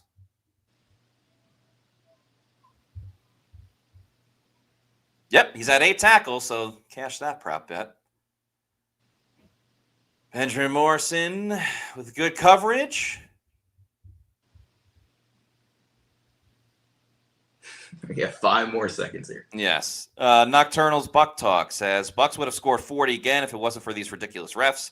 Thanks for the play-by-play, Matt and Daniel. Thank you so much for the kind word. It's been fun calling this game. It's always great to call a Bucs win.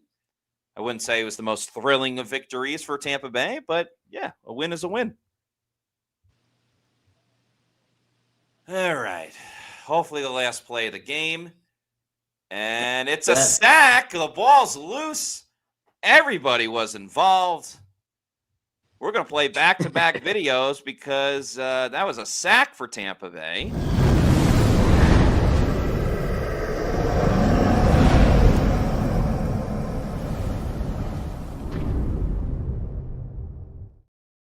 And, more importantly, the Bucs win.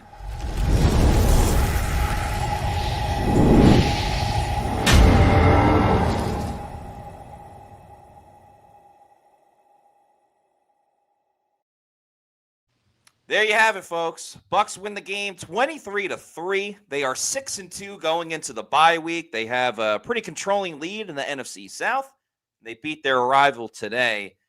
Thanks again to everybody that came out and joined us today in the chat. We're going to have the Pewter post-game show in a little bit. That's it for this week's Pewter Game Day show. If you're not already doing so, please make sure you follow us on all of our social media on X, Facebook, and Instagram.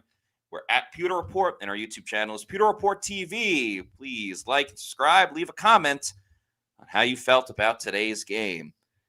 For Daniel Morales, I'm Matt Matera saying thanks, everyone, for watching, and we'll see you soon for another Pewter Game Day show. Out. Out.